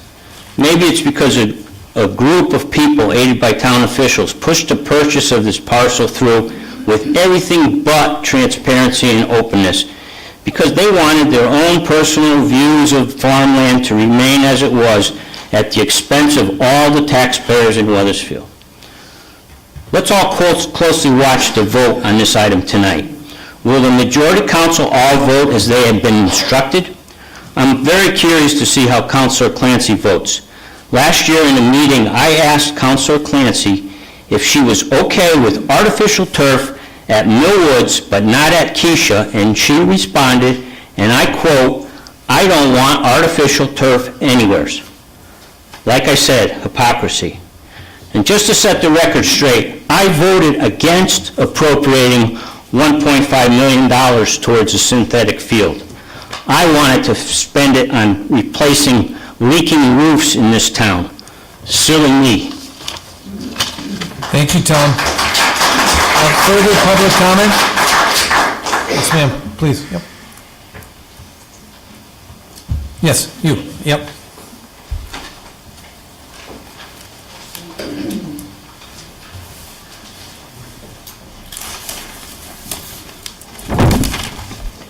Lynn Madison, 26 Morrison Avenue. Wethersfield is has such focus on history. I thought I'd come up and give a little bit of history of Wethersfield EMSA. I wasn't planning on speaking tonight, so I apologize if I ramble a little bit. Wethersfield EMSA was formerly known as Wethersfield Volunteer Ambulance Association. It was started in 1956 by a group of townspeople who felt concern for the well-being of their neighbors. They reached into their own pockets and brought an ambulance. They took turns keeping it at their houses because they didn't have a place to garage it. Eventually, they bought a building on Lancaster Road. It was smaller than this room. It was basically 2 garage bays. One side was used for the Cadillac ambulance, the other side was a training room. It was a cinder block building with no amenities.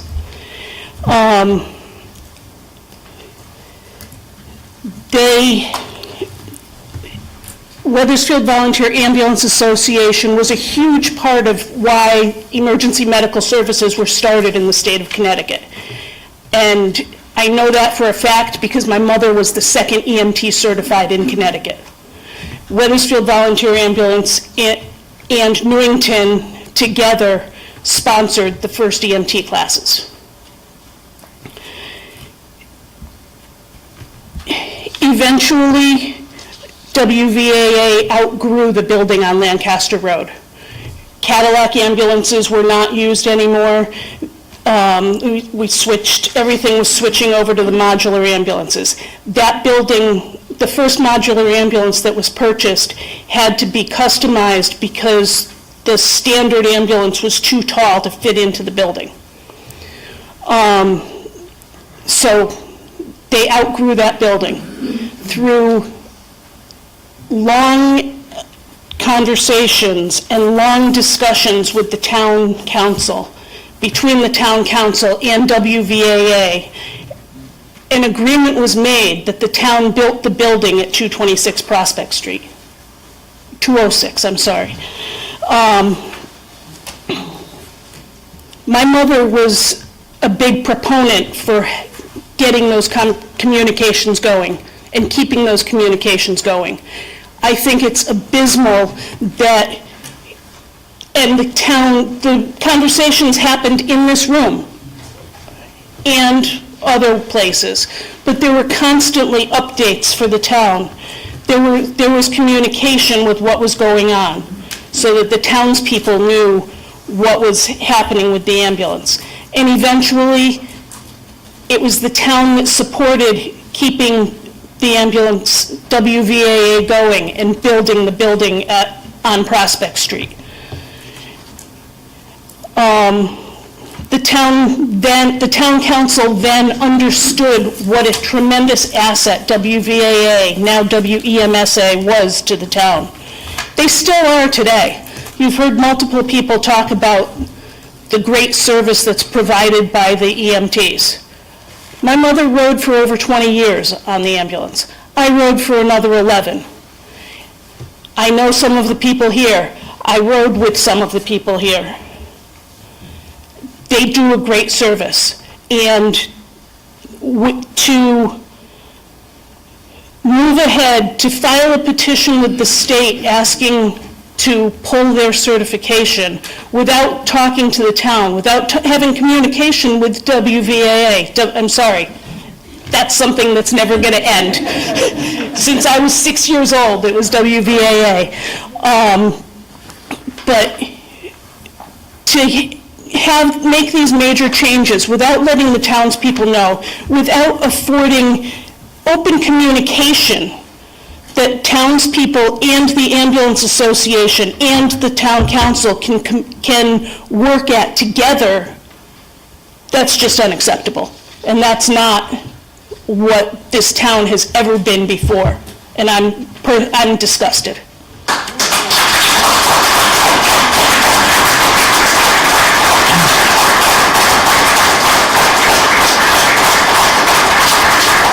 Excuse me, thank you, Lynn. Yes, sir, in the back? Yes.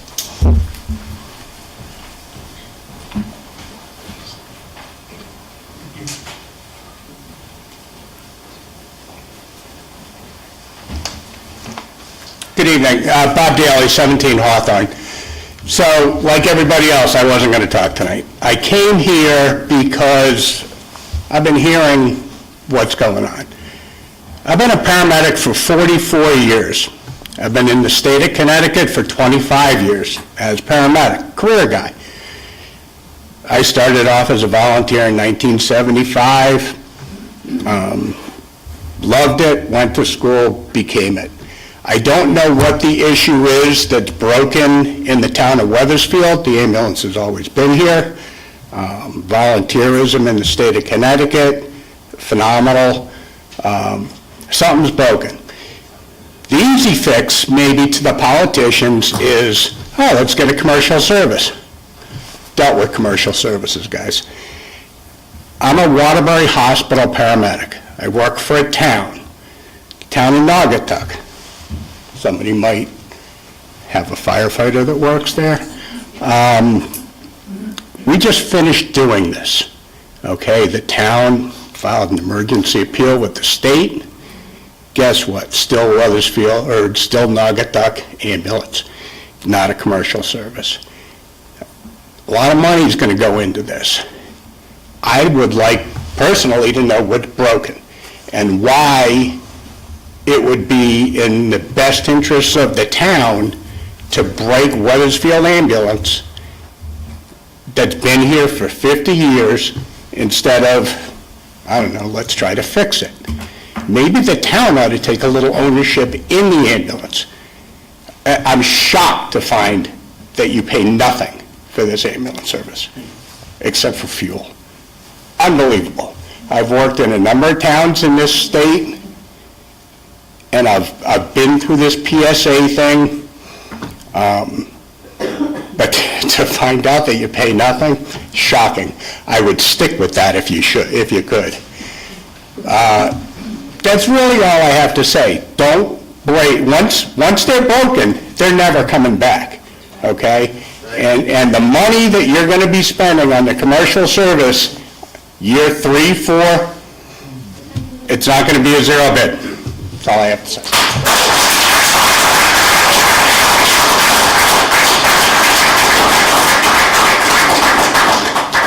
Thank you, Bob. It's good to see the neighborhood come out. Yes, sir.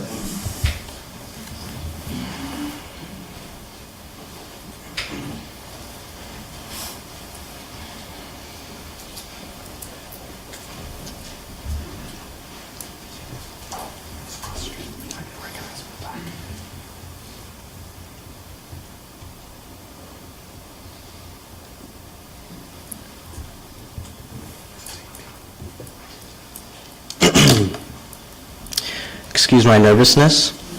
There's a lot of eyes. So, I would like to present... Just your name and address for the record. Oh, yeah, Thank my you. bad. Shiv Patel, 226 Watcher Road, Berlin, Connecticut. Thank you. So, a lot of stuff has been going on lately. And as an employee, it feels like it's destabilizing our organization, feels like it's destabilizing the town a little bit. I live in Berlin, and like many other servants of our organization, we serve this town, not our own town. We have many servants that come from Danbury, pretty far away, Hartford, Meriden, and Newington. I also volunteer for Newington EMS as well. Yet another town that I don't live in that I serve. As was repeated by Mike before, in my town, we did have a Kensington Volunteer Ambulance that was taken over by a corporate company, now Hunters. It'll happen if you make these choices. WEMSA is a stalwart institution. It's been around for a long time, and it seems like you've created this mess on your own. There's a lot of pressure going around on you all. You all have a lot of other things to worry about. We've heard about this farm fiasco. Haven't heard about it, not part of town, no idea. Seems like you guys should probably figure that out. And the school budget, I went to school, like probably all of us, right? Free lunch is cool. I never had that. Mental health services, that's amazing. Something that I'd never had either in school. As we see a lot of increased mental health cases, especially on the ambulance, that we deal with that are from people who live in your town. Imagine that. So it seems like you're cutting math, you're cutting STEM, something that's a growing field in today's world. Math is pretty cool. It runs the world now, especially with technology. So you're cutting a lot of things from your school budget. You have this pressure from this farm thing with the turf and whatnot. You know, we all know about climate change. Whether you believe it or not, you know, our future generations are probably screwed. So we've been giving premium services to this town for longer than I've been alive, that's for sure, and probably longer than a lot of you, maybe not some of you, have been alive. So all we do is charge the insurance of the townspeople, the patients. We don't charge you guys as a town. Aetna would come in and double dip. They would charge you, which inherently is all of the townspeople, and they would charge the patient themselves. So when you factor all those things in, it's pretty not that cool, you know? Like, seems like a Gen Z term that I'm saying, but what else is it? It's just not cool. So it seems like you have a lot going on your plate that you don't really need to deal with this. I don't really know what you're gaining from doing all this. It seems like a waste of resources. I'm sure you guys have lawyers and things like that are going to happen at this hearing. It's a lot of time wasted. You're listening to me talk, which I feel like is, you know, I'm voluntarily here, you're voluntarily here. You should probably talk about other things that are more important in this town. And I think, you know, going back to my experience on the ambulance, I've encountered a lot of patients who said, you know, who are in dire condition that have explained that they haven't called 911 sooner because they're afraid of the cost of the ambulance service, the cost of an ambulance, the cost of healthcare in America. So why do you feel like it is in the best interest of your townspeople to increase that cost? And we've heard from this gentleman here about the increased time that Aetna takes to get to this town, something that is not in the best interest of the townspeople and their health. So it seems like this whole thing was just made amok for no reason. It seems like it was done without due diligence, as we've read the Presley, town manager's petition there. Seems like it's done without due diligence, one-sided, seems fishy. You know, it will set the precedent for a lot of what's happening in surrounding towns. I also volunteer for Newington. We deal with another corporate company named AMR. Newington's been on the verge of this entire fiasco for a long time. Very, very long time. And you guys seem to have brought this whole fiasco onto ourselves. I know, I'm over time almost. If this goes through and you guys win, all the surrounding towns, your partner towns, Rocky Hill, Newington, etc., will potentially be in the same boat. I also like to remind you that Hartford Hospital owns a significant portion of Aetna ambulance service. It is within their corporate interest to increase their profits. And as finance people, as I'm sure some of you are, if you're working on the other side, you would do the same thing. You try to take us over, right? So I'm just confused as to why you guys even have any incentive to do this at all when you should not have a financial incentive to do it. So this scattered speech, as I speak before you today, I will close with the fact that you see all these photos on the wall here, mayors, other people that are probably important, right? If you want your photo to be on this wall in the future, I suggest you do work in the best interests of the townspeople, in the best interests of their health, so that your photo can be hung up on the wall with pride instead of necessity. Protect the stalwart institution. Thank you. Thank you. Thank you. Further, Tom?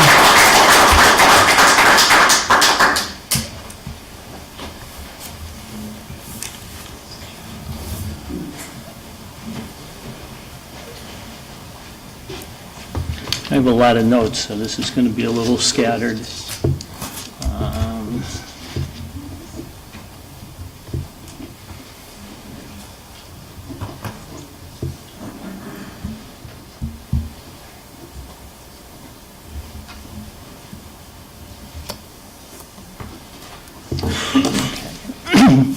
Good evening, Tom Fitzpatrick, 40 Whippoorwill Way. First of all, I really think it's important. I just want to say, I want to thank the fire chief and the deputy fire chief for the time they've given to the town, and that they've donated as much time as most people in this room have over the course of the year. And I think they've done an outstanding job. The second thing, the reason I really came up here to speak was about the ambulance. And I noticed that, you know, the same arguments go forward on this, and I really wish we could change the direction of those arguments. The fact that, you know, Aetna's going to come in and they're going to charge $800, $900, $1,000, or, you know, $1 million more. You guys are an association now, and you've got all kinds of expenses that you're going to have to meet. And you may, in fact, someday have to raise the rates. You may have to start charging the town to meet your expenses. The expenses don't go away because you become an association, okay? All the other things that cost are going to have to get paid for. So I think we can I'd like to put that in the back and have that discussed later. What I want to discuss is what concerns me and what concerns a number of people that I've talked to in town about this, and that's the whole backup plan. I'm concerned that one of the big backups, and again, I'm just reading from what I see, is East Windsor. Now, East Windsor may have a great volunteer ambulance association, but they're 20, 30, 40 minutes away. There's no guarantee, and I don't know, maybe you are. Maybe you're going to have them commit to certain things, that we're going to get something in writing that they have to provide an ambulance. They have 2 ambulances now.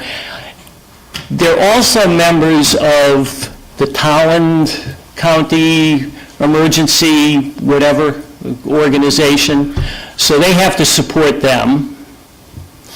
And then you're going to ask them, in most cases, to have to drive down to Wethersfield if, for some reason, and it's not, I think somebody mentioned earlier that there was that we've seen in the recent years that there's been cases where you've needed more than 1 ambulance. You've needed more than 2 ambulances over a period of time.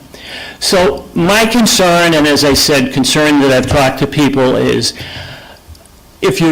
I think that number one, we need to sit down and we need to talk about this stuff and get it going. But one of the concerns is you need to sit down and figure out a backup plan where people don't have to come from 20, 30 miles away to meet the need.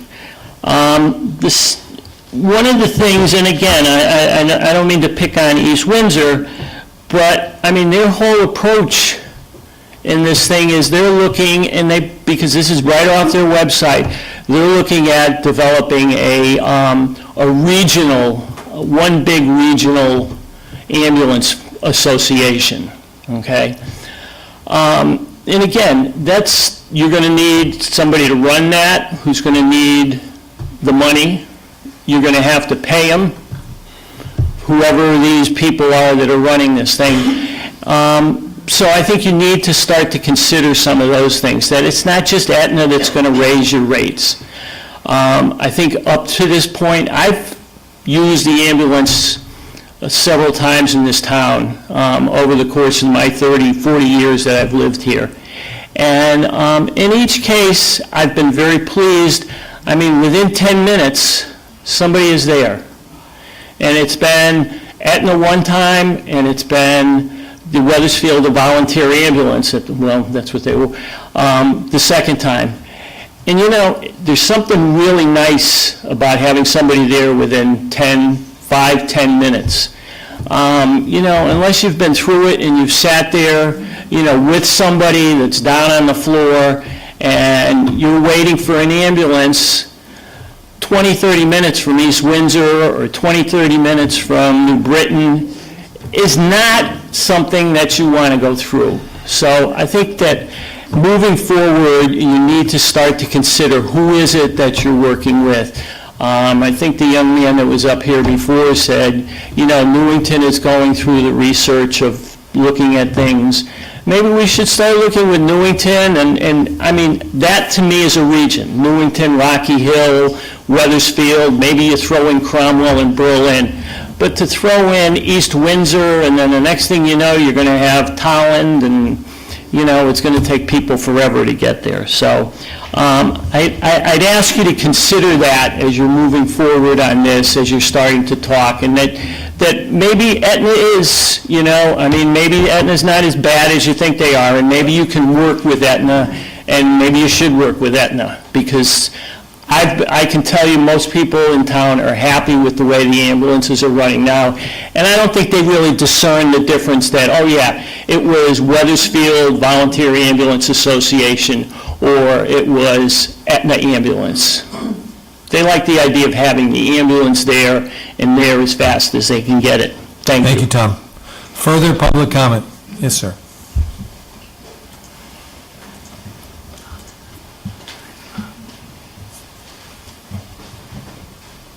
Good evening. My name is Jason Rayson, live at 385 Hartford Ave. I wasn't planning on speaking, but listening to what's been going on, I feel as though I need to get up and say something. I too, to the gentleman in the back, am a paramedic. I've been a paramedic for 33 years. I've worked in this system for 33 years. One of the things that nobody has mentioned here is that Wethersfield Volunteer, Wethersfield Ambulance, whatever you want to refer to it as, holds the license for a basic level ambulance along with the license for a paramedic level ambulance. There is a significant difference between the two. A basic level ambulance, and by no means am I saying anything negative about you guys, I think what you do is phenomenal, but they are certified at an EMT level. 180 hours, 10 hours of ride time, covers a lot of information, but that is the limit of their training. They can take extra, but that is the minimum to work in an ambulance at a BLS level. At the paramedic level is 2,000 hours. Rotations through the ICUs, the ERs, the intensive cares, 40-plus hours of ride times. They have a $40-plus thousand monitor that does everything that they can do in the emergency room, along with all the medications to treat that. The treatment starts when they arrive at the patient, whether that's on the side of the road, whether it's at your house, whether it's at your office. All right, BLS, unfortunately, you guys don't have the medications. You don't have that equipment to treat on the way to the hospital. It is stabilize and safely get them to where they need to be. The paramedics have the ability to treat on the site. A lot of people have talked about the different prices in the ambulance and things along those lines. When Aetna shows up, Aetna is the paramedic level ambulance. There is a different cost for the paramedic to show up. I speak, you guys don't talk is the way I understand this. All right, there are two different levels of service that you're being provided. You're being provided a significant difference in the equipment that is going to show up. All right, so there are some things that have not been mentioned anywhere here. Newington, you don't have your own paramedics. I want you to address the council Okay. directly, Thank and there's you. no back and forth from the speaker and the council. You My apologies. address us. Newington Volunteer Ambulance does not have their own paramedics. They subcontract them out. Glastonbury Volunteer Ambulance or Glastonbury Ambulance does not have their own paramedics. They subcontract them out. Towns, most of the time, cannot afford them. I worked in a system that we had 5 paramedics in town working for the town 24 hours a day, 7 days a week. That's a luxury that we cannot afford here. So there needs to be some sort of mix between the ambulance service that we have and those extra services that the people in this town need and the people in this town deserve. They are not being received because of the way that this has worked out. You know, Aetna Ambulance has 26 licenses for ambulances. They're backed up by a company that has 30 licenses for ambulance. If we have a 2-car motor vehicle accident with 2 people in both of those vehicles, we've exceeded what our ambulance has the capability of handling. We need somebody that can be in town quickly to handle that. Aetna covers the city of Hartford. They cover Rocky Hill on the other side. They're back and forth through here all the time, 3 to 4 minute response time. There were some things back and forth when the gentleman was up here before talking about East Windsor coming in. I Googled it earlier, I put it into Waze. It is 17 miles from their office to the closest exit in the town of Wethersfield. 17 miles driving safely is at least 17 minutes for them to get here. Their ambulance service has 6 licenses for ambulances. They also cover and back up several other towns. And not all 6 of those vehicles are up and running all the time. So there is a lot of information that needs to be looked in, a lot of things that need to be thrown out, and we need legitimate statistics. People throwing out numbers that's going to cost us $800,000. Where does that come from? All right? It's going to cost us this. It's taking them 20 minutes. Show us some facts. Show us where an ambulance took 20 minutes, when it happened, how long. Show how many times they came into this town. Give or take about 5,000 times last year. According to their numbers, they have an average less than 6-minute response time. I'm not saying they're the greatest thing out there, but they're an asset that we need to use along with whatever we have. There needs to be a mix back and forth. It's not all or one. The town of Wethersfield can't and probably will not ever pay for their own paramedics. Unfortunately, that's just something that's not going to happen, but it is something that the people in this town deserve because everybody else around us has that level of care. Thank you, Jason. Further public comment? Further public comment? Anybody? Yes, sir, in the back.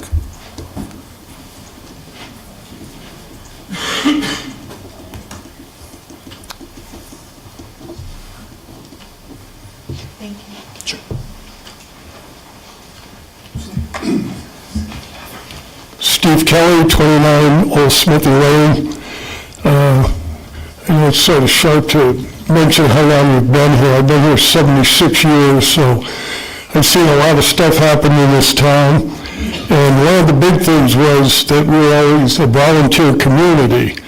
And I don't think that that's something we want to throw away. If they got problems, we should work it out. The thing that concerns me the most is Aetna ambulance and Hunter ambulance is being bought up by Hartford Healthcare. I was following the news, I don't know, for the past 3 years, how they strong-armed a lot of medical people, saying, it was in the Hartford Courant, saying, you come with us or we're going to bury you.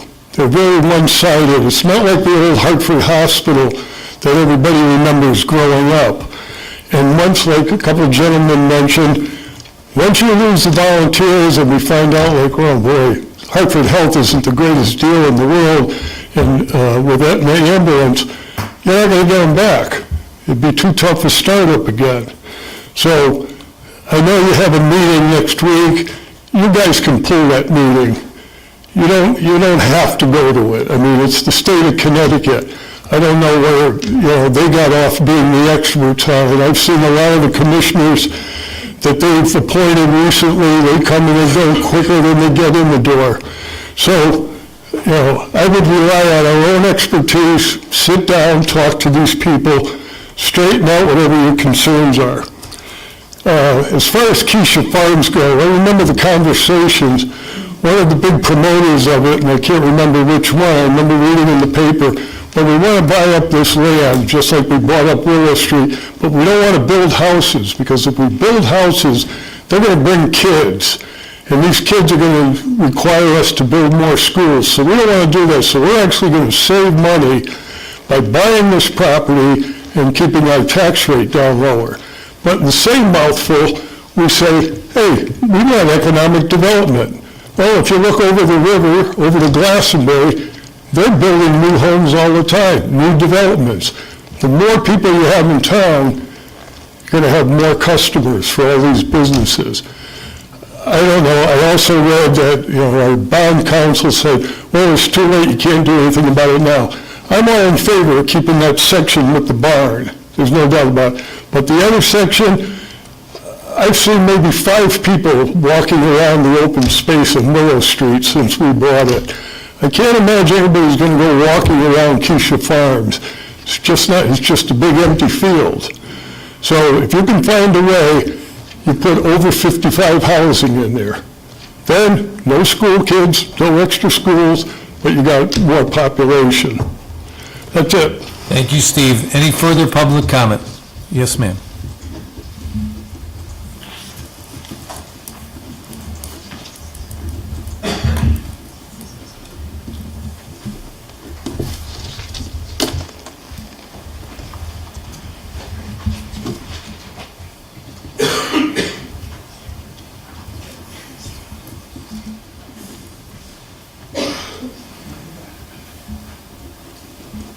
Christine Kelly Lasella, 37 Belmont Street. I I wasn't going to speak either. I really just wanted to come here because I too just found out about this whole ambulance situation, for lack of a better word, because I don't have any facts about it. I'm encouraging you folks, develop some kind of a system. I don't know what, I'm on social media, I'm on Facebook, I read what's going on in Wethersfield, but social media is dangerous. It's he said, she said, this is what I heard. I do know a few council members will post facts, but things get convoluted. We're hearing people say there's certain numbers for Aetna ambulance, there's numbers for Wethersfield. I think you need to sit with these folks who you're all fabulous. They've been at my house. I've had them, unfortunately, a few times since I've lived here for 56 years. A lot of us here have lived here our lives, our whole lives. And I hope all of you, some of you have been here your whole lives, and I hope the rest of you stay. But we are based on history, tradition, and communication would really be helpful, and I think talking to these people who seem very sincere about what they're looking for. This doesn't seem like they're doing it out of their own selfishness, for their own personal well-being. They want what's good for our town. I don't know the answer. I wish I had an answer for you, but I do know the last town council made there were remarks at a council meeting to get a PIO, Public Information Officer. I might be wrong, but I'm 99% sure that was talked about by someone from the Economic Development Commission. Have somebody that gets this information out. Yeah, if you got to mail it, mail it. If you got to post it, whatever it might be. I just think that would be helpful for everybody. You guys have a really tough job, and I feel for you because I wouldn't be up there. But Keisha Farm, that took place with a different town council, and it's been left to you all. I mean, it happened in 2018 vote. The vote was 1,400 more for yes than it was no. That, unfortunately, was probably the sports community, because my brother-in-law was asked to call upon the sports communities, the footballs, the lacrosse, the soccer, and get people out to vote. So it was under, I'm trying to find my, 6,651 people voted yes for Keisha. 5,285 voted no. I voted no. It's a done deal. We own Keisha. But you do have a responsibility to the sports communities to get in the field. Because if I had a bet, I would say they're the 1,400 that gave you that. I'm not saying a turf field for $1 million or $1.5 million is the answer. My guess is you're going to put that out and you're going to find out it's going to cost way more, and then you can satisfy them by putting in a natural turf field or what have you. I don't have an opinion on that either way, but I think there has to be more information because people got bamboozled in that vote. And unfortunately, that's a fact because it's 1,400 more yeses than nos. So if you guys can just come up with something to communicate to all these people. I tell people all the time, come to council meetings. People are tired, they're lazy, they're whatever, they don't come. I'm going to try and come more and listen. And so hopefully you guys can come up with something. That's all. Thank you, Christine. We appreciate you coming and everyone else. And I have a daughter at Marist College, so yay Marist, go Red Foxes. Yeah, there you go. Other further, yes, sir. Yep.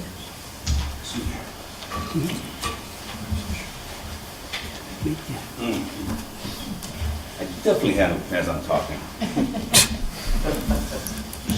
Hello, my name is Edicio Vieira, 14 Midwell, and I've been an EMT since 2006 with these people. And back then, we were strictly volunteer. We worked 6 at night to 6 in the morning during the week, and hopefully on the weekends, 24 hours. The money we made from the insurance went into actually keeping the ambulances alive. We didn't pay anybody, but like all good things, volunteerism started going downward. So then we started giving people little stipends, $10 meal tickets here, whatever, and they kept us going for a while. And if anybody was around here in 2016, you know what happened. Then I became part of the board of directors when we got rid of the old board of directors, and I think me and Dennis are the only ones left since then. And since then, volunteerism, people available, going down and down and down. So we started paying them. $25 for the shift, then went to 50, and then one day say, hey, in order to keep these people, we have to pay them a salary. And that's when we went from volunteerism to a nonprofit. When we became Wethersfield EMSA, LLC, whatever, nonprofit, we had to pay them. So we started out with $20 an hour for the licensed EMTs, and so the minimum wage for the probations. And we were still there 6 at night to 6 in the morning. Now, if you look at it, 1 or 2 calls a night, and maybe 5 calls during the weekend, if we're around. We cannot sustain that. And it took over $100,000 in a year to prove that point. Earlier last year, we had to put a truck during the day. And to prove a point, last year, we were able to pay salaries, we were able to pay the crazy $50,000 ransom they charge, and the $300 for each paramedic that came on our calls. And we managed to bail ourselves out and put a little chunk of change in the bank. So the real reason why Aetna wants this is the money. In 1 year, we took $1 million away from them, which is, if I was them, I would want to do the same thing. Get rid of our competition. But we can't coexist because there's over 5,000 EMS calls here yearly on the average. And if you multiply the 5,000 times the $500 that is the average we get per patient, it's $2.5 million. That's the money that's being floated around. We could exist on 1 truck a day, which would bring us $1 million, $1.5 million, and the other $3 million can go to Aetna. We were stuck being a BLS service because of the contract, from what I understand, Aetna did not allow us to have paramedics run in our trucks, even though a lot of our members are paramedics. And the quality that I hear a lot say our EMTs are all good, we were like the minor leagues for EMTs. A lot of the members we took that nobody wanted. The commercials didn't want them because they were inexperienced, they just graduated. We took them in, we trained them, and if you look at this roster, a lot of them are former employees or members. So the real reason is, it's the money. We can't coexist with them or anybody else, but it comes down to that. Thank you, sir, appreciate it. Further public comment? Anybody else from the public? Hearing none, we will move, thank you, everybody, appreciate it. We will move on to council reports. Any council have a report to give tonight? Deputy Mayor Forrest. Thank you very much, Mayor. I wanted to, there's a lot of positive on our agenda right now, and I just wanted to let everyone know, if you haven't heard already, we have the Brown Barrel program that has come out, and the town manager has put that information on the website. And I'm just very excited for this to get forward, and I hope that anyone that is in the town that has the opportunity, that wants a Brown Barrel for all of your yard waste in the new program, can simply call up Payne's, which is our provider, and they'll get it to you probably within a day or two. And I'm just really happy that, and I want to thank the Deputy Mayor, Tom Mazzarella. I'm glad he's here, whether or not it's not really on this. This is a committee where Republicans and Democrats work together to find a amicable, positive result for Wethersfield. And Tom, I want to thank you for your efforts in this particular. I know you're not sitting up here right now, but I have to give you as much credit as anybody else as part of our resiliency committee, and about how Wethersfield works together in order to solve our business problems and also, in this case, our trash problems. So I'm hopeful that this will reduce our costs and yet also provide a new service, an improved service for our residents. So that's sort of the update from the Resiliency Committee, and we're rolling this out. And if you get your Brown Barrels, the first pickup's going to be, I believe, in the first week of April. Is that right? April 1st. And we certainly have, at least I do, a lot of twigs and sticks and little rough riffraff from the winter. So look forward to everyone sort of seeing this new service, and you won't have to go to the transfer station as much, and probably save a few dollars along the way. Thanks a lot, Mayor. Thank you, Deputy Mayor. I thought you were going to come in with the brown barrel, as show and tell, but thank you to you and Maybe next time. former Deputy Mayor and the town manager and town staff who worked so hard to get this program out there for our residents. Any other council reports? I just have one. I attended the Veterans Commission meeting last week, and I'll just remind everyone the Memorial Day Parade is May 25th. May 25th is Memorial Day Parade, and I will remind you that the theme is the 80th anniversary of D-Day, which took place June 6th, 1944, and we will be honoring D-Day. Before we go to council comments, which is the next item on the agenda, I'm going to ask for everybody's indulgence for a minute. We had two Wethersfield folks who served our community so well pass away in the last week. It's a very sad time for those folks and their families. Pam Rapaz. Pam was our registrar, I believe our deputy registrar, and served our town well for many years.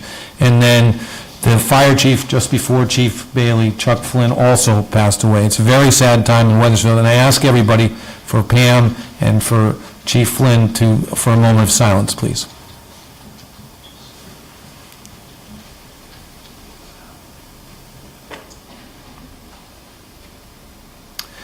Thank you. Now I will take council comments. Any councilor with any comments?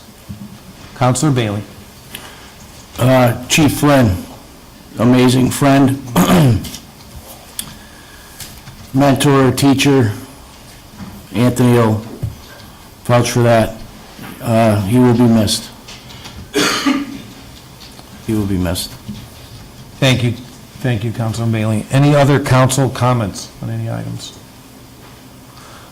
I have a couple, bear with me. I want to read. Last week, we had a budget workshop on the 5th, and we also had a Keisha meeting that many of you heard of on the 7th. We had this past Saturday, the International Women's Fair, the first one put on by the Chamber of Commerce. That was March 9th. On March 11th, last Monday, we were the first town in the state of Connecticut to have what was called a daring dialogue, but it was on ageism and disability, and the campaign was called Every Age, Every Ability, and we had a lot of town staff, the town manager and town staff. We had some council folks, Councilor Clancy, thank you for being there. I was there, and it was a dialogue on disability and ageism and how to appreciate folks wherever they are in life. I will mention we have coming up the Fire Department annual fundraiser on March 28th at 7 o'clock. It's a beer and wine tasting.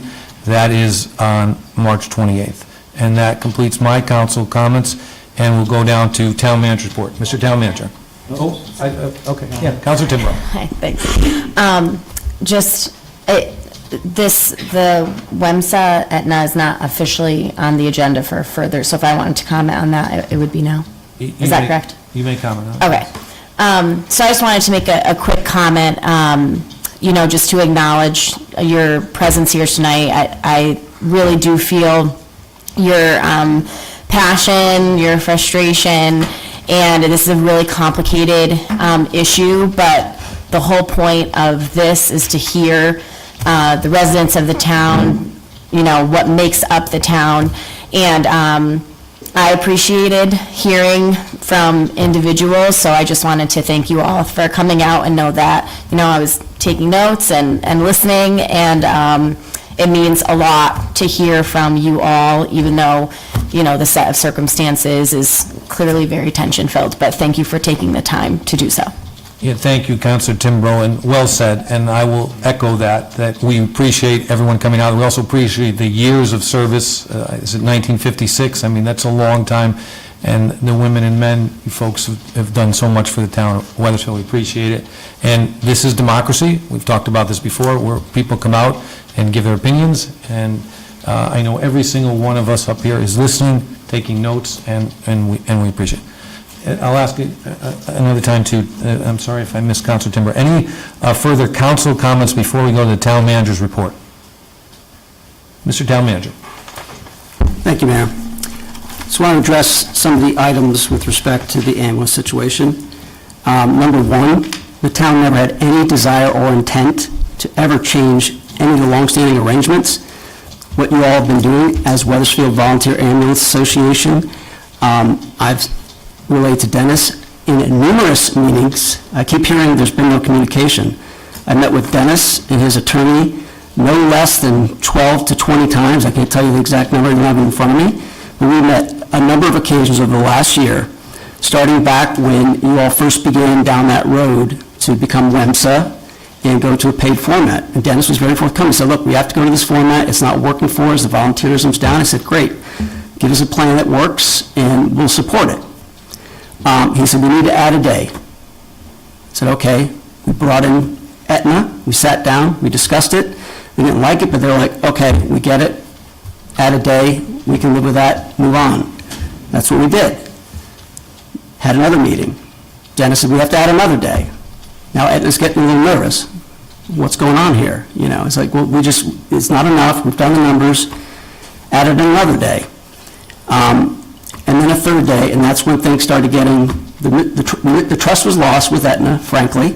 I worked with Aetna and WEMSA to negotiate an interim agreement, because this was back towards the end of the fiscal year when the original agreement was coming to an end. They negotiated a 6-month agreement, and lion's share of the work and the effort goes to Dennis and his team to make that happen. Gave 6 months to come up with another agreement, and over that 6 months, I have been in numerous meetings, spending a lot more time on this issue than I ever thought I'd ever have to and would want to. I have made it clear to Dennis throughout this whole time that my goal was to continue with the relationship we had, because it was working. It was working very well. But the reality is that you take away Aetna from the equation, and this town loses. And it loses big. And that's not my opinion. I met with multiple people on fire and police in this town that are responding to the accidents, and I said, what happens if Aetna leaves? And they said, you cannot let Aetna leave. We'll be in so much trouble. And frankly, I said to Dennis, if you have an alternate plan, give it to me. Let me review it. Give me the details. I got a plan involving Northeast ambulance, whatever they were. I read through it, looked at the numbers. I said, the numbers don't work. And the response was, yeah, we weren't really going to do that anyway. I said, why'd you present it to me? I never saw a plan with East Windsor. I heard rumors. Never saw anything until December 29th in the afternoon on a Friday before the long weekend. I get an email from WEMS's attorney saying, this is going into effect. We wanted you to know, beginning on the 1st, Aetna's out and East Windsor's in. That was it. No time to look at anything, evaluate anything. I called the state. I said, they just got it at the same time I did. I said, have you guys reviewed this plan? Does this make sense? Will it work? And the response was, we don't review the plans, we just receive them. I said, what if this plan is no good? How do I know that, as town manager and director of public safety, that this plan is going to work? And they said, your only action that you can take is to petition the state, and they will review it as part of that process. I asked what that process was, how do I have to petition, and we went through that step by step to do this, because I was never presented with the information. You want to talk about communication? A Friday afternoon with no warning to pull the plug without any data on East Windsor. The council's been fully briefed on this. The previous council was fully briefed on all the negotiations we've been having between Aetna and WEMSA. So to say there's been no communication, someone's not telling you the truth. And some of the stuff that I've seen in the local news is also not the truth. So what I want to say here is that if we could have made something work, and if we can still, I'm all for it, because I appreciate the history, I appreciate all you all have done over the years, and I know you've made me out to be enemy number one, but my number one priority is to the citizens of this town, period. And the plan that was presented to me does not provide that to the level that they need. And if you don't believe that, I could show you the data from Aetna, but I cannot show you the data from WEMSA, because even though they're supposed to supply it to me monthly, I don't get that. So I had to go with the information that I had, and that's why your report is also one-sided, that letter, because I don't have that data. I have what I have from WEMSA and from my own dispatch. So moving forward, We went, the only course of action that we had. That's my job, and I know you all don't like it. And the last thing I want to do is see the volunteer ambulance, or WEMSA as it's known now, leave. But this was started because of the actions of WEMSA to change the terms of an agreement that's been working for decades. I didn't start this. I'm just trying to get it to a place where I'm comfortable that the service provided, if the state finishes this process and says, nope, what they provided works, it makes sense, that's the best thing for the town of Wethersfield, I'm out. That's it. That's great. I have no way to judge that right now because I've seen nothing other than we're going to have an ambulance here, an ambulance there. I can tell you I've seen the data, I've seen the accident reports, and I've talked to my first responders. They're not comfortable with this arrangement. And as townspeople, you shouldn't be comfortable with that arrangement either. So yes, I made this decision. Yes, it's a tough decision. Every member of this council knew that this was coming, right? But they've supported this because they know that we have to do what's best for the town, and that's why we're here. I'll note that I was asked to attend the North Central Connecticut EMS Council Executive Committee meeting last week. Because at the request of the state, I guess, they were taking up our petition. And they asked me a series of questions. They had all the information in front of them. And at the end of that, they voted to fully support our petition. That wasn't me. Again, I'm going through a process. And I'm going to let this process play out. And because, like I said, I still have not seen anything from WMSA about East Windsor's capabilities. I heard from Jason in the back about what he feels they have going on. I know that they supply services to multiple towns in that region, and they're back up to Bradley Airport. Where's Wethersfield going to fall on that list? I'm not comfortable with this agreement, and I've seen nothing from WMSA to suggest that I should be. And until I am, I would never allow it to happen with whatever little power I do have in the situation, and that is to petition the state. You all own the PSARs. I do not. We have no say in this other than to file this petition and more or less force the state to look at this closely. And again, if they say it's great, that's great. If they don't, then we're going to be dealing with the situation. And the fact that we went with Aetna, that's all we had. Aetna's been here for 20 years. They've responded to the majority of the calls, certainly in the last few years that I've been here, because I've seen the data. And you can argue that all you want, but numbers are the numbers, and like I said, I haven't gotten yours to compare that to. So that's where we're at right now. We're going to go through this process, and I'm doing it because I feel it's the best thing to do for the citizens of this community, period. And we'll worry about the details later, but I didn't get the luxury of time to work this through and do all these meetings because WMSA already filed the paperwork on December 29th.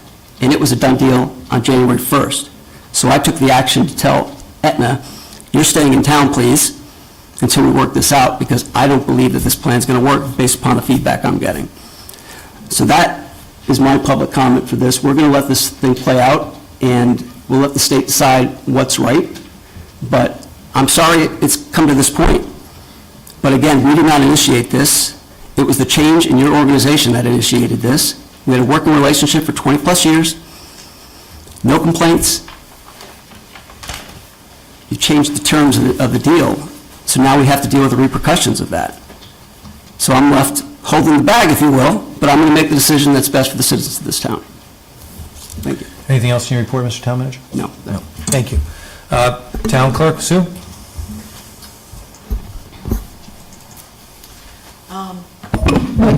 On March 12th, the town clerk's office began issuing absentee ballots for the upcoming presidential preference primary that's going to be held in Connecticut on April 2nd, 2004. And also the March 2024 EDIC memo and development properties list update are included in the agenda packet for your review. Thank you, Sue. Moving on to bids, we don't have any. Consent agenda, do I have a motion? Mr. Deputy Mayor. Thank you, Mayor. I move acceptance of the consent agenda. Do I have a second? Second. Second by Councilor Durek. All in favor, say approved by aye. Signify by aye. Aye. Anybody opposed? Yes. Ayes have it. Thank you. Now we have item K, K1, Mr. Town Manager. Thank you, Mayor. I described this issue earlier. This is just for a grant application with Emergency Management and Homeland Security for the state.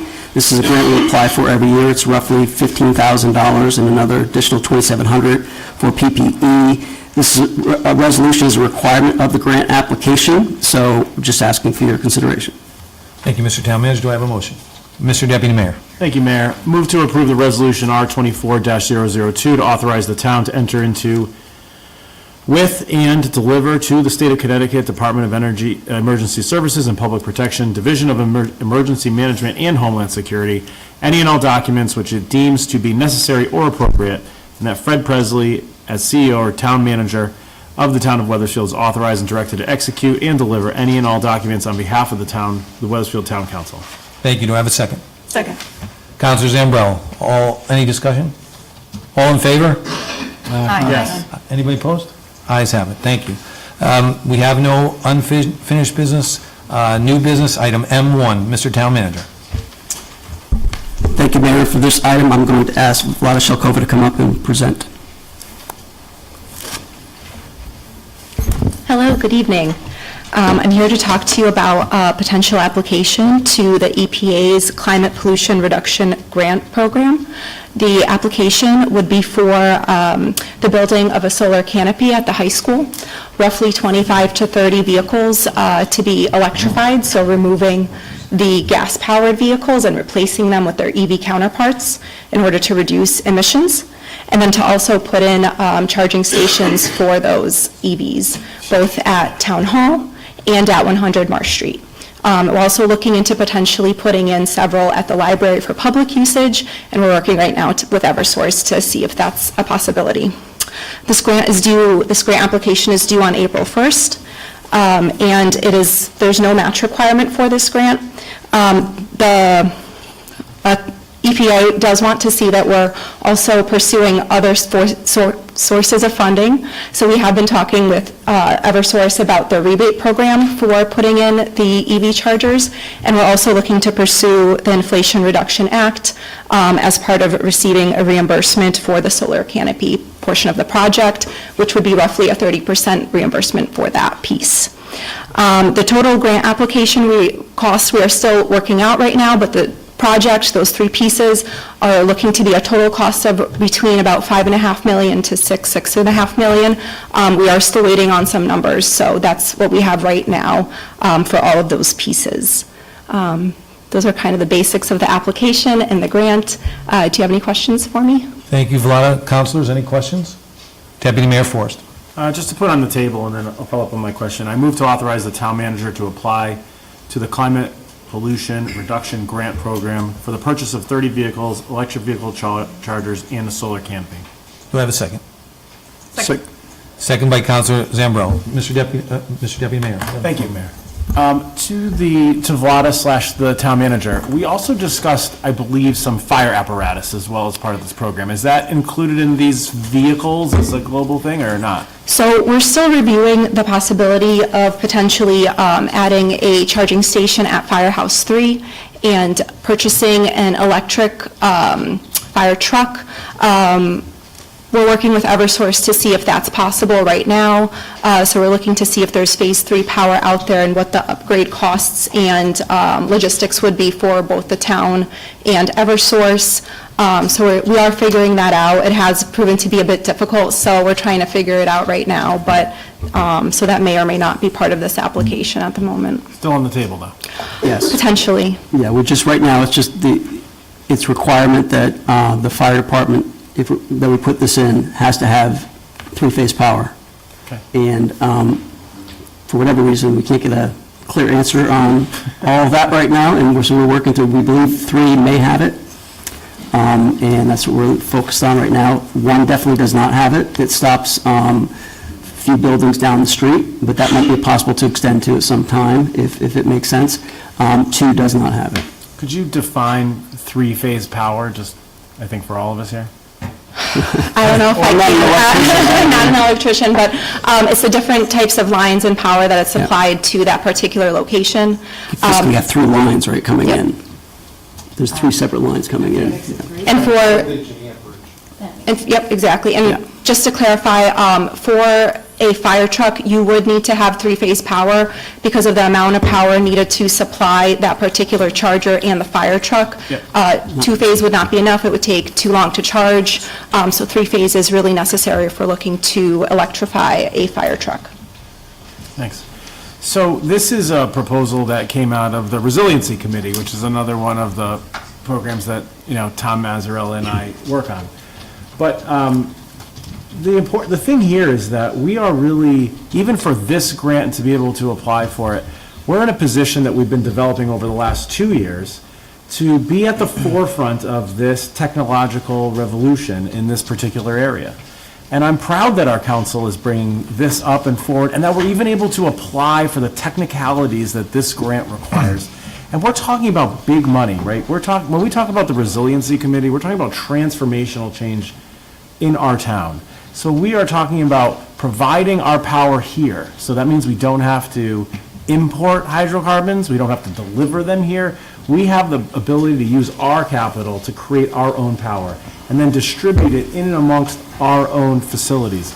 That's going to hopefully, or anticipated, will be reducing the amount of maintenance we have on our vehicles, the longevity of our vehicles and our infrastructure resources, and also, maybe most importantly, reducing the amount of spending that we have to expend from our taxpayers.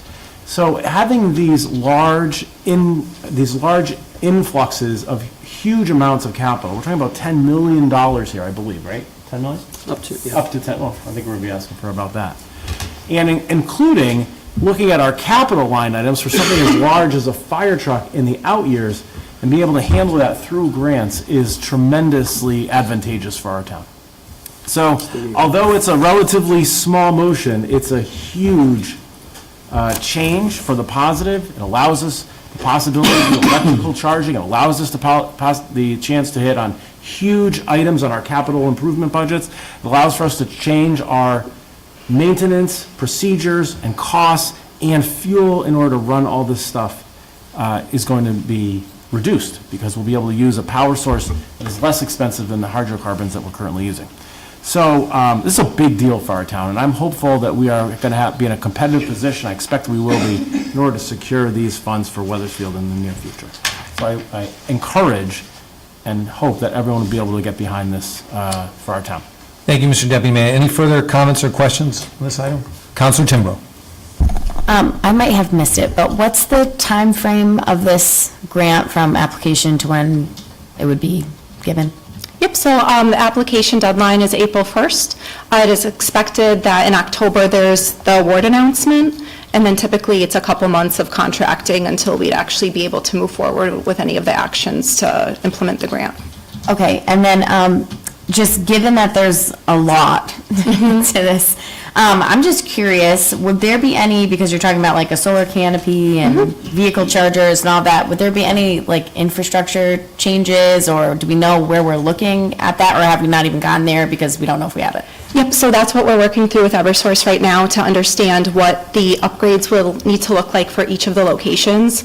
So we're examining right now 100 Marsh Street, which is the physical services location where the majority of the vehicles would be charged and housed overnight, and then also Town Hall for the municipal portions of the fleet. So we're looking and working with Eversource right now to see what those infrastructure upgrades would look like. So we've been looking at the conduits and the transformers and working with their staff to walk the property and figure out what's out there right now and the loads that we'll need to add to be able to charge this number of vehicles. And then, sorry, just one last question.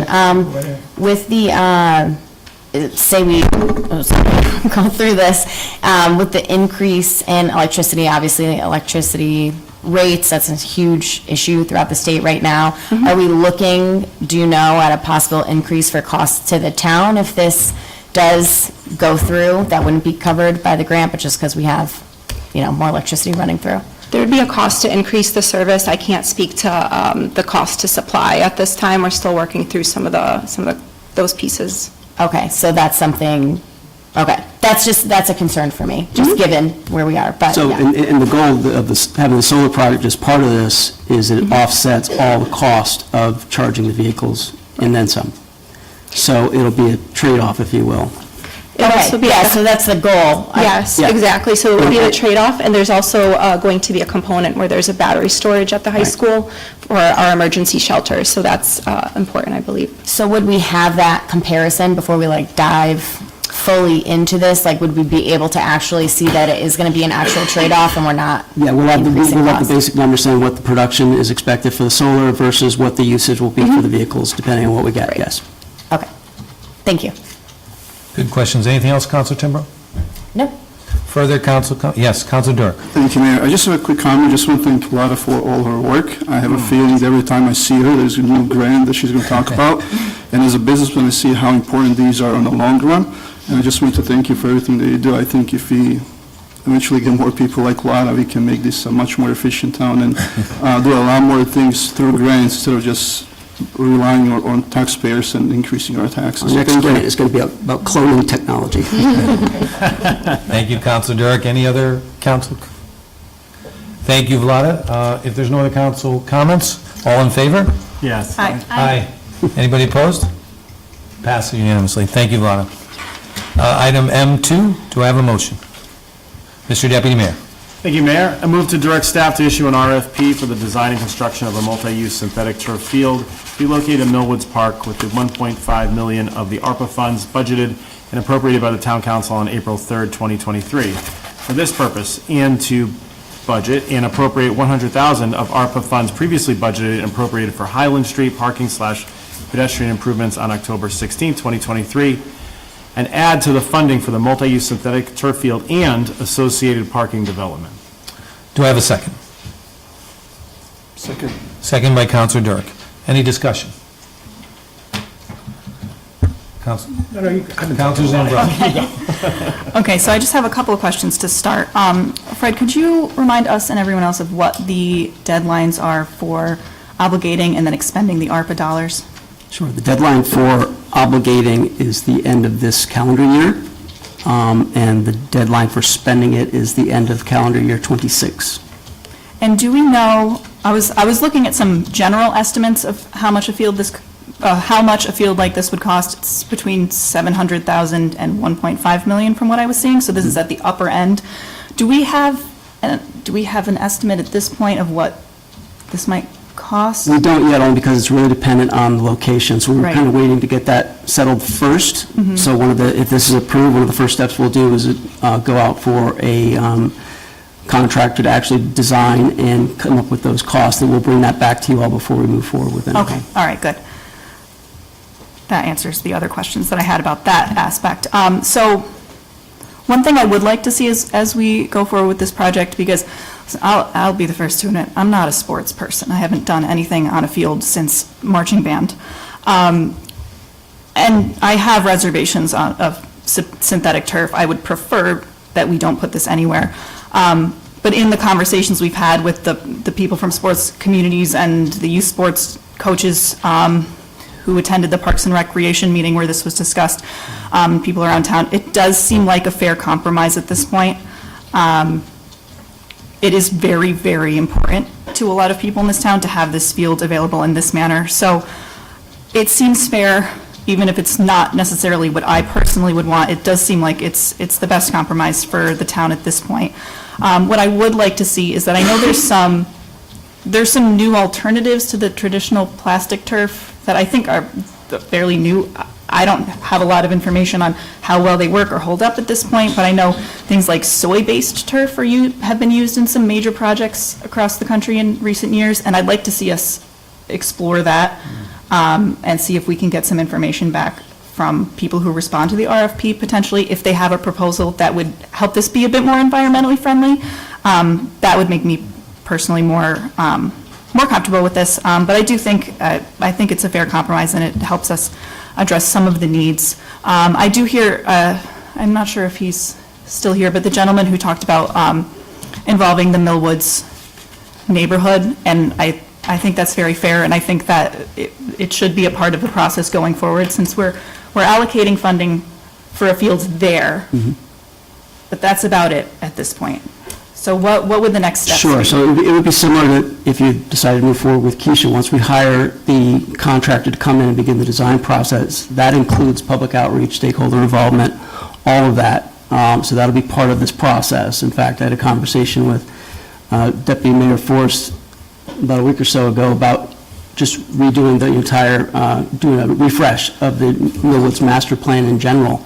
And, the initial quotes we're getting are, we get the fast one, you tell us where you want stuff and we'll create a plan for you, or you can do it the right way, it's going to cost you a little more, but we'll include the public involvement. We will do the public involvement as part of this process. Okay, thank you. I'm glad to hear that.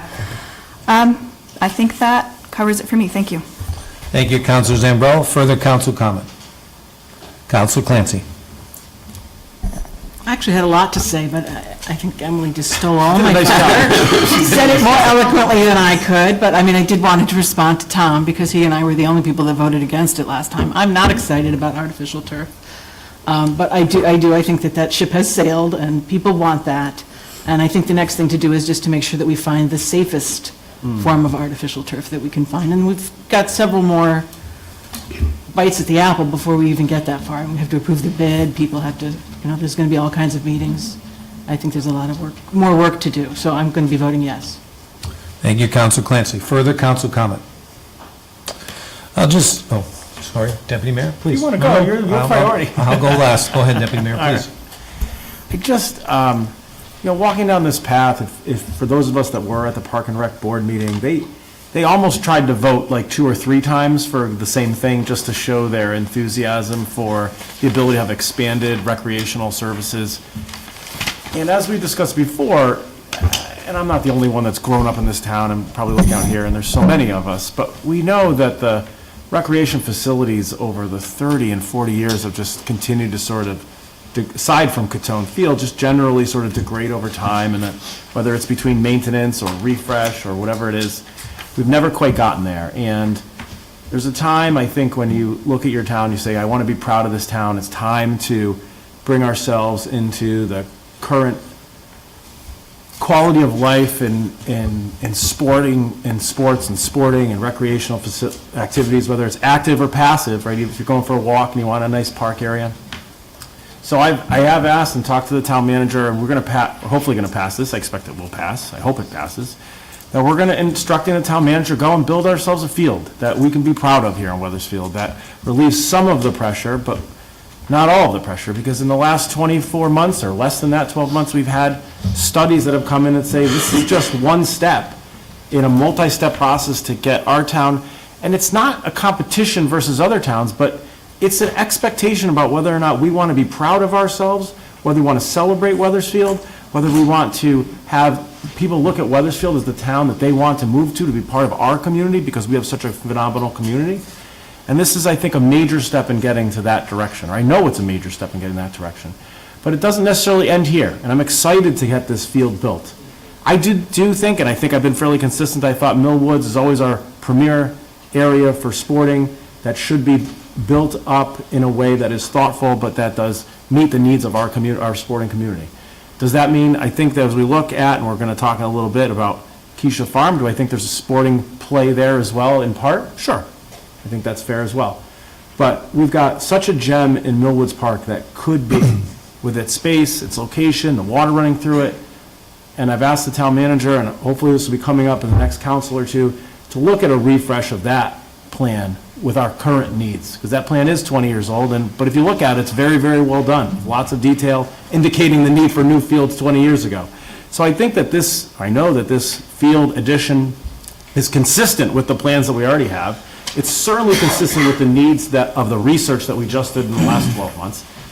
And I think a refresh and of the Millwoods Plan Park, and also of our needs to be able to drive forward with more improvements at that location is going to be needed. And I'm very excited for this council and for Wethersfield in this time to be able to see those new things come to fruition, and to not be shy about saying it's okay to invest in ourselves and to have nice things. Thanks. Thank you, Mr. Deputy Mayor. Further council comment? Councilor Rhodes. I just want to piggyback on what Emily and Cindy said. I also have been very reluctant to support artificial turf. I have lots of questions about the environmental impact, about injuries. I appreciate hearing that will be part of what we're looking for, is what kinds of new technology. We're not the only ones who have questions about that technology, so I appreciate that's going to be part of it. The other reason that I'm going to support this is also because I feel like our job on the council is to listen to everyone, both the people who come and make public comment, but also to our staff, who work very, very hard to make the best decisions for our town and for our boards and commissions. So the Park and Rec Board has such enthusiasm for this plan, and while I have still big questions about the artificial turf, this is not about me, it's about the whole town, and they're the ones who get to do the research and make those decisions, and I feel like it's our job to support them. Thank you, Councilor Rhodes. Further council comment? Councilor Timbrow. I have a few comments about this. I have to be honest, I am incredibly, I guess the word would be flabbergasted that we're here right now. And the reason why I'm saying that is because I'm a council member now, but back when everything was happening with Keisha Farm, if I said it correctly, sorry if I did not, I sat in here, and I'll just throw out there, turf field, grass field, doesn't make any difference to me. I grew up playing on sports fields. I'm sure the turf in the 90s was, a lot less environmentally advanced than what we have today.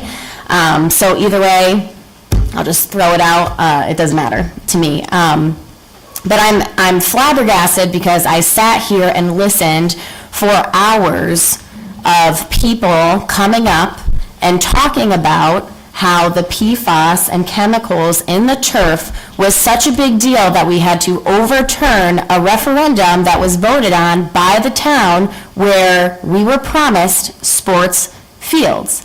And the fact that we are sitting here not even 4 months after an election talking about how now turf fields are a compromise, and it wasn't a compromise back in November, to me is the definition of voting on something based off of party lines. As a resident, I am very disappointed in this because it is not consistent, and I think that I don't even know what the word would be. I'm just flabbergasted. And as a town councilor, the fact that we can sit up here, and don't get me wrong, 95% of what we do is incredibly bipartisan, and you all have been wonderful to work with, but it is very difficult to sit here and listen to this level of hypocrisy 4 months after or 5 months after November. It's honestly disheartening. I want to know, the whole crux of the election, or one of the biggest issues, was keep Keisha green, because turf isn't anywhere. I went back to, you want to know what everyone thought about turf? Just go to what's going on Wethersfield and search Keisha Farm, and you'll find everything about it. And there's PFAS is an issue, forever chemical dangers, there's higher injury rates, it's a dangerous field that will destroy the area, the housing, the health, the quality of life. And with similar frustration that you all came with talking with tonight, there was people coming up and talking about chemicals in turf fields, saying that it was detrimental. So I don't get it. I don't understand how we're here, not even 4 months later, saying that the research is there and we're comfortable moving forward. We had a gentleman tonight talking about how he was not consulted at all. We have not brought in Griswold Street, from what I understand, unless I'm wrong. Am I wrong? Have the neighbors been consulted? No? Too early in the process, frankly, but Okay. they will be. They will be consulted. Well, then it's, The other thing I want to know with this plan is, is the field amount remaining the same? Are we getting rid of a field? What is happening with that? With the plan? I guess I'm so, I can't even believe that we're even here moving forward with a potential turf field, but when it comes to fields, is the amount of fields going to change in a positive or negative direction? From, The amount of fields that we have now with this plan, putting in a turf field, will that remove, are we losing a T-ball field? Are we losing a soccer field? Are we gaining, what's happening? we don't know yet until we put everything down on plan. We have the consultant come in and tell us, but anything that we need to shift, will be relocated to another location. We're not going to lose fields out of this. The whole idea is that we might have to, particularly T-ball fields, pretty easy to redo somewhere else, so you can kind of shift it over. But we don't know until we hire the consultant. They come in and say, this works best here, that needs to move there. We'll find all that out as part of this process. So you're saying there's no possibility of losing a field somewhere? I'm telling you that we don't intend to lose any fields as part of this process because we can't afford to lose any fields. Now, will there be a period of time where we have to reconstruct? Very likely. Just like when we build the schools, we're going to temporarily lose fields and we're going to need to relocate them. Okay.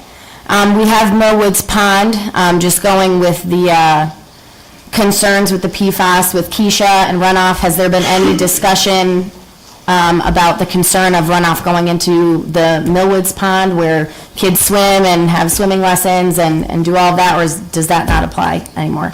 Again, this hasn't been decided on yet, so we wouldn't look at that until we know that's what's going to happen, and then we'll move forward as part of that process.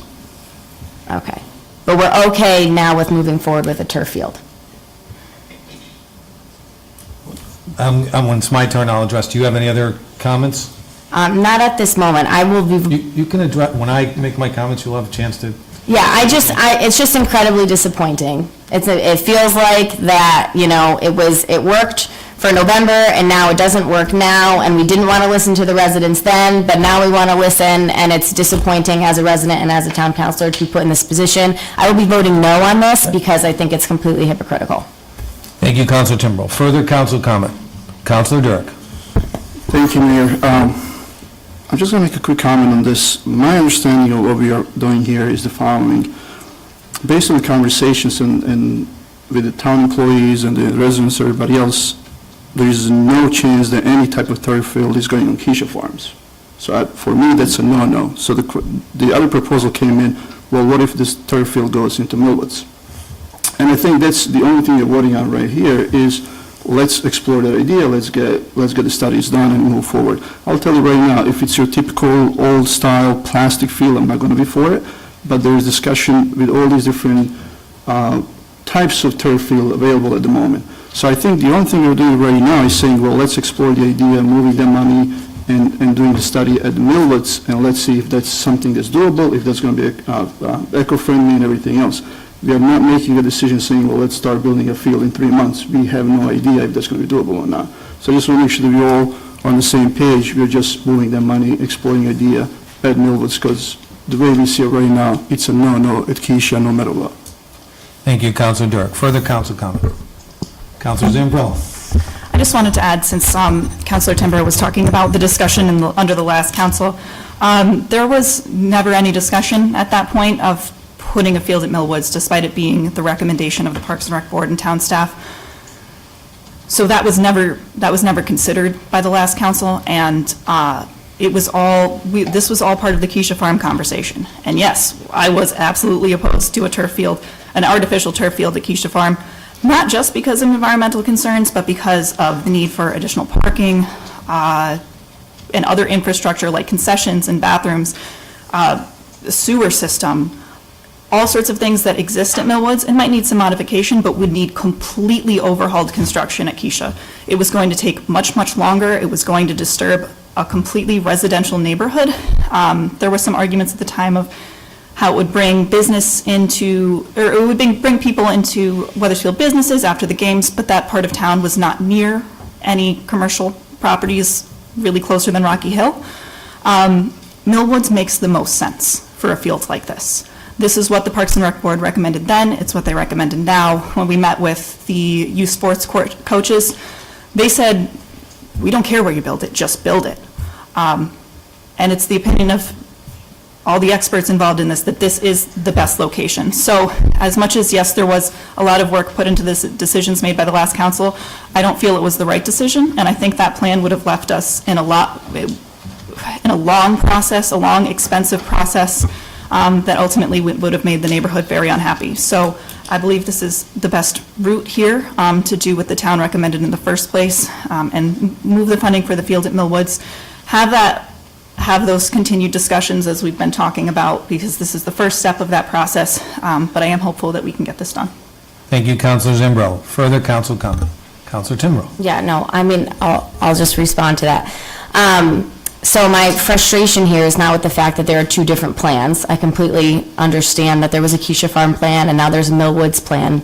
My frustration is with the hypocrisy of the amount of feeling and angst and rallying that went around the town to have the turf field be the reason, essentially, which was shown in the public hearing, with all the people that came, the turf field was the issue. It was keep Keisha green, keep Keisha green. It wasn't, oh, no fields, we don't want fields. It was, we want it green. We want everything to be green.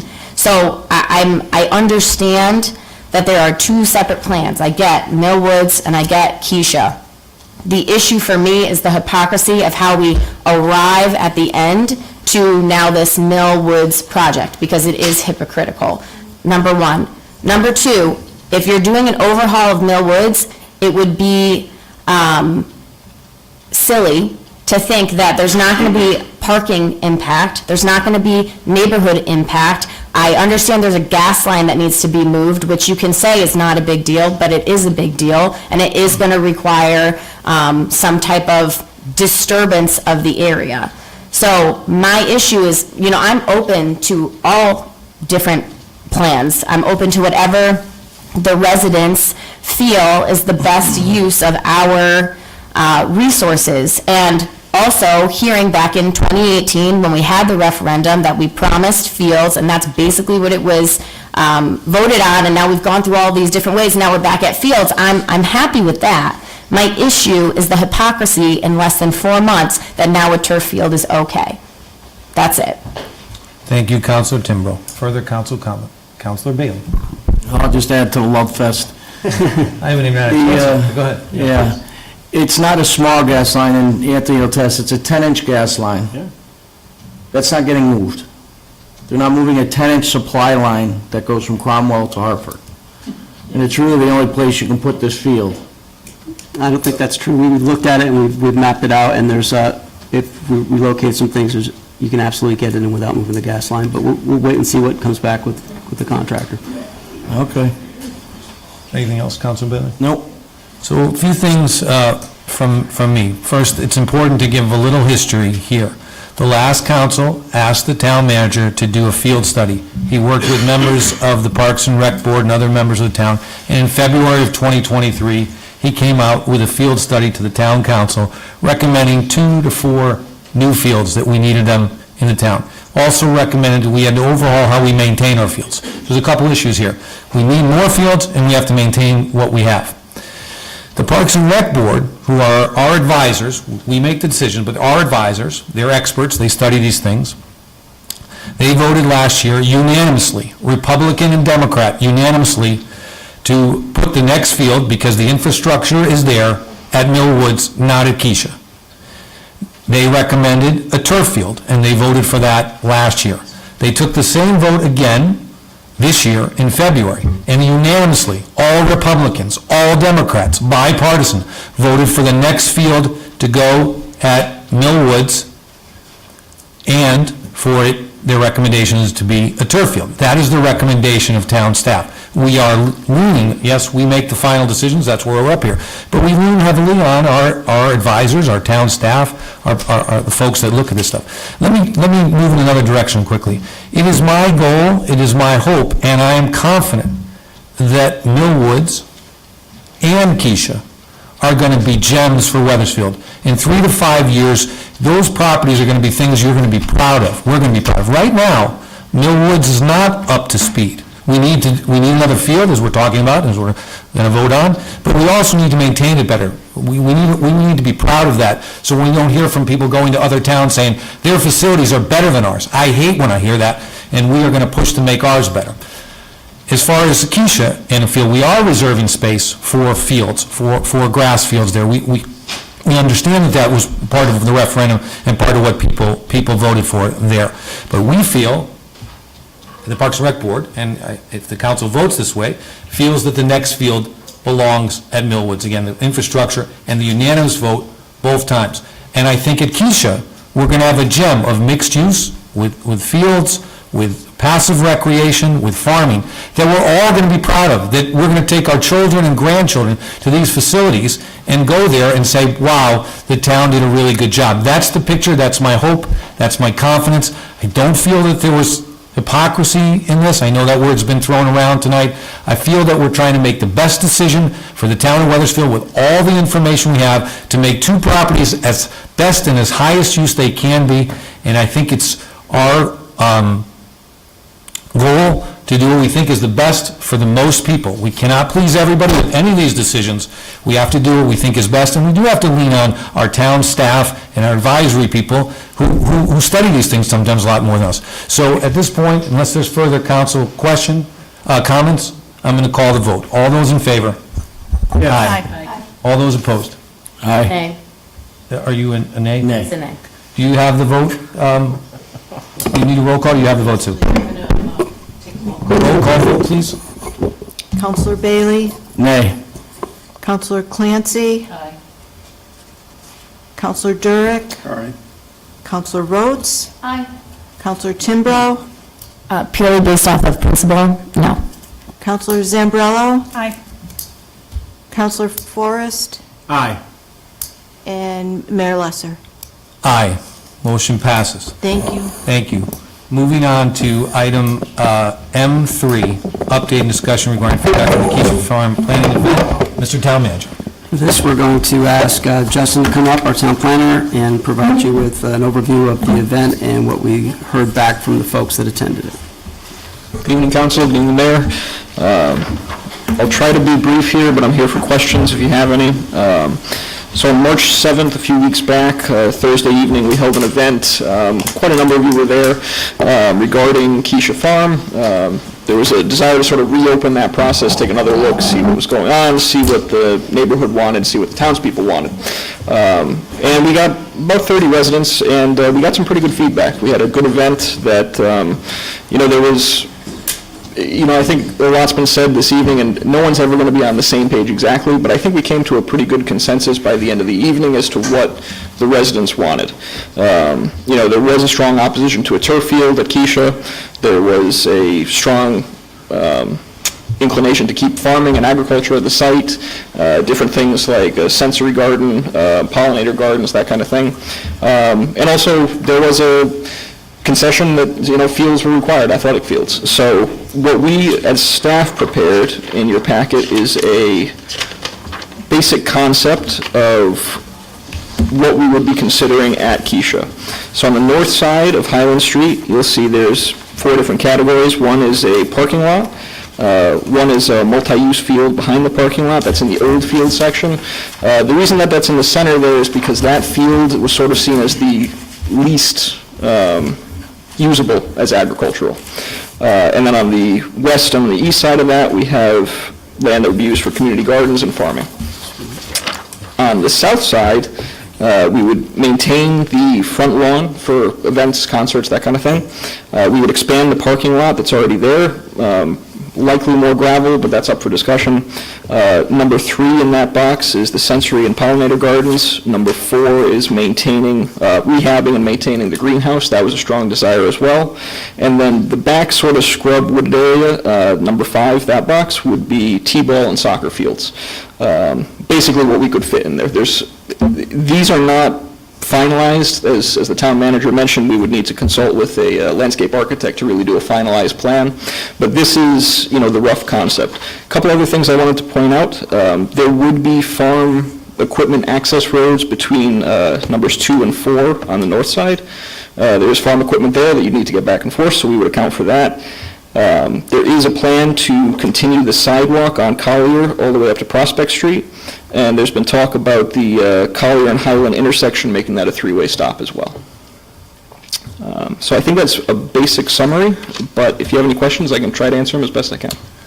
Justin, thank you. Thank you for leading and facilitating the charrette we had on the 7th. Thank you for putting these plans together and all the town staff that worked on it. Appreciate it. Council, now this is for comment tonight. There's not anticipation of a vote. We will take time to look at it, get some public input if they want to ask us things as we look at the concept plan, tweaking it from before. But tonight is to ask Justin some questions about the concept plan laid out in front of us. If anybody have any questions for our town planner? Oh, yeah, Mr. Deputy Mayor. Thanks, Justin, and thanks for doing this work and putting it together and the recording of the charrette that you had. Just some thoughts. This is not like a for sure or the rest of it, but as we kind of look at this space, right, the north side and the south side, I'm wondering if it seems that there's always this sort of like keep that ball field exactly where it is, and that they are the small soccer fields on an unlevel playing surface. It's just a regular old field that happened to be leveled. It's not even leveled, right? So I'm sort of wondering and then along with the referendum that could come up, which was always sort of my little bit hesitation, because I don't know if that school's going to be where that school's going to be or not. And if we look at it a little bit in its totality and recognize that baseball field or that school or that current soccer field does not necessarily have to be there. And there might be another configuration of moving things that is, I don't want to say a better use, but maybe it's a better use of the space.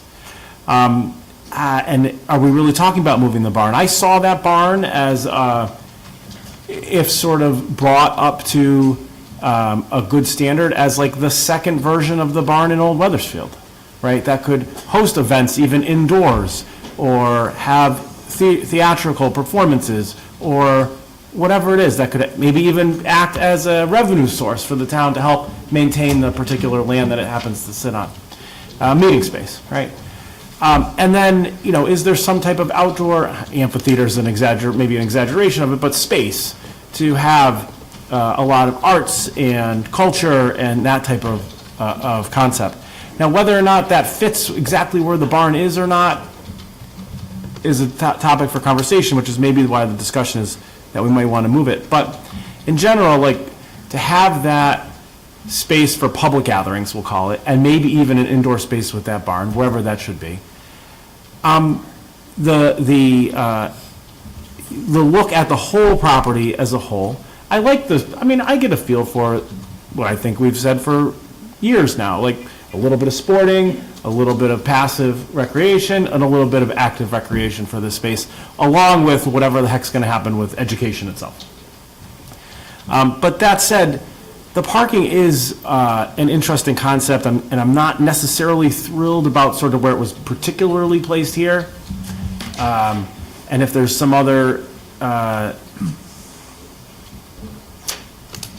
there may just sort of be a nicer layout, I think. Maybe it feels a little bit like we're trying to cramp stuff into spaces because this is the geometry of it. But if we do a little bit of blank slating, it could be perhaps differently geometrically placed. So just food for thought for the council, food for thought for the planners. That said, I am also really encouraged to provide an irrigatable, meaning there's water there, new area for public gardening. And I think that is, and I'm not saying it has to be near the barn or on the other side, but having that as part of this enlargement of our use and of the community's use, I think is a key matter there. So maybe just if figuring out where that farming might go, but then allowing for the other recreation, I think is a good idea. But this seems a little bit jammed into spaces, and ensuring that we might have some buffer zones with the, that side community seems to be, something we hear about on sort of a regular basis. Now, that might be a lot of treeage, and the rest of it, but those are just sort of general thoughts as we sort of move down this process. Thank you, Mr. Deputy Mayor. Further council comments or questions? Councilor Dirk. I'm on a roll tonight. Thank you, Justin, for all you do. And I think you did very well organizing the meeting. Two quick comments, and this is for all of us, not just for you. I think having a meeting on a Thursday night at 5 p.m., it's really hard for many people to attend, especially for those who have regular work schedules and children and everything else. It's almost impossible to make it. So I'll keep that in mind for any future meetings. At the same time, we need to do a better job communicating this to people. I heard about the meeting like the night before. I'm going to blame myself, but I'm not going to go to town's website every day to see what's new on town's website. I do have some ideas on that, but that's a different story. But I think we need to do a better job communicating that there is a meeting and making it at the time or a day that's going to be easier for people to come. I could hardly see anybody my age at that meeting because people are just coming back from work, picking up the kids. They can't come to those meetings. Thank you. You're saying there was just older people like me there, Councilor Dirk? People with different schedules. No, thank you. Further council comment or questions? Yes, Councilor Timbrow? Was there a number for how many parking spaces would be added in this plan? So the suggestion that came from the public was 50 to 80 spaces on the north side, and then an additional number on the south side, depending on how many could fit. But we don't have a specific number of how many we're looking for until we really nail down the plan, because different fields will require different parking amounts, so this is basically a very rough concept at this point. So, understanding that, do we have any idea of generally how many parking spaces would be next to the barn? Or no? I don't want to guess and be wrong, because that's just not what I like to do. Derek, the town engineer, would have to take a look and see how many spaces exactly could fit in that area. And it also depends on how much we want to extend that gravel area that's already there. I've parked there on a few occasions, and it's been, there's plenty of room for a few cars right now, but to expand it would, add quite a bit of space too. Okay. Thank you. Thank you, Councilor Timbrow. Further council comment, questions? Councilor Zambrell. So first of all, thank you so much for all the work you're doing already. You really hit the ground running as soon as you got back here.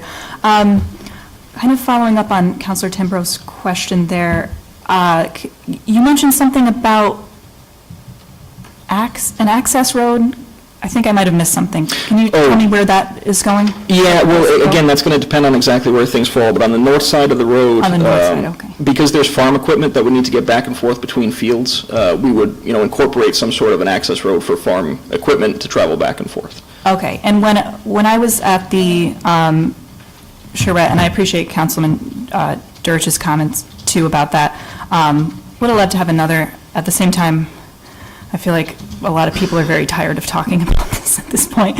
And I appreciate everyone who's continued to write in about this and give their feedback on this plan, and that we're not making any decisions tonight. There's still plenty of time for folks to keep weighing in on this. But there were so many great ideas, and a lot of people pointed out, so on the line between 1 and 3, is there an access road right there? I believe I saw that on one of the maps. 1 and 3 on the north side there. So there is a little gap there, but this was I basically put this together in Microsoft Paint. So Okay, I'm just wondering because it's not over where I scaled, it's thought. not engineered, it's not anything. No. Okay, gotcha. It could be, but that was not the intent. This was, a very basic concept that we put together just based on the comments we received at the charrette. Sure, yeah. What we were looking at here is basically what the final, I don't want to say vision from the public was, but, this is sort of what both tables on the sides of the room kind of came to as a conclusion. Right, yeah, and I was asking about that because when I was looking at the maps on those tables, I think there is some sort of road or path there. There's actually, between 1 and 3 on the access into the site, into the fields, comes down along that line. Okay. Pretty much.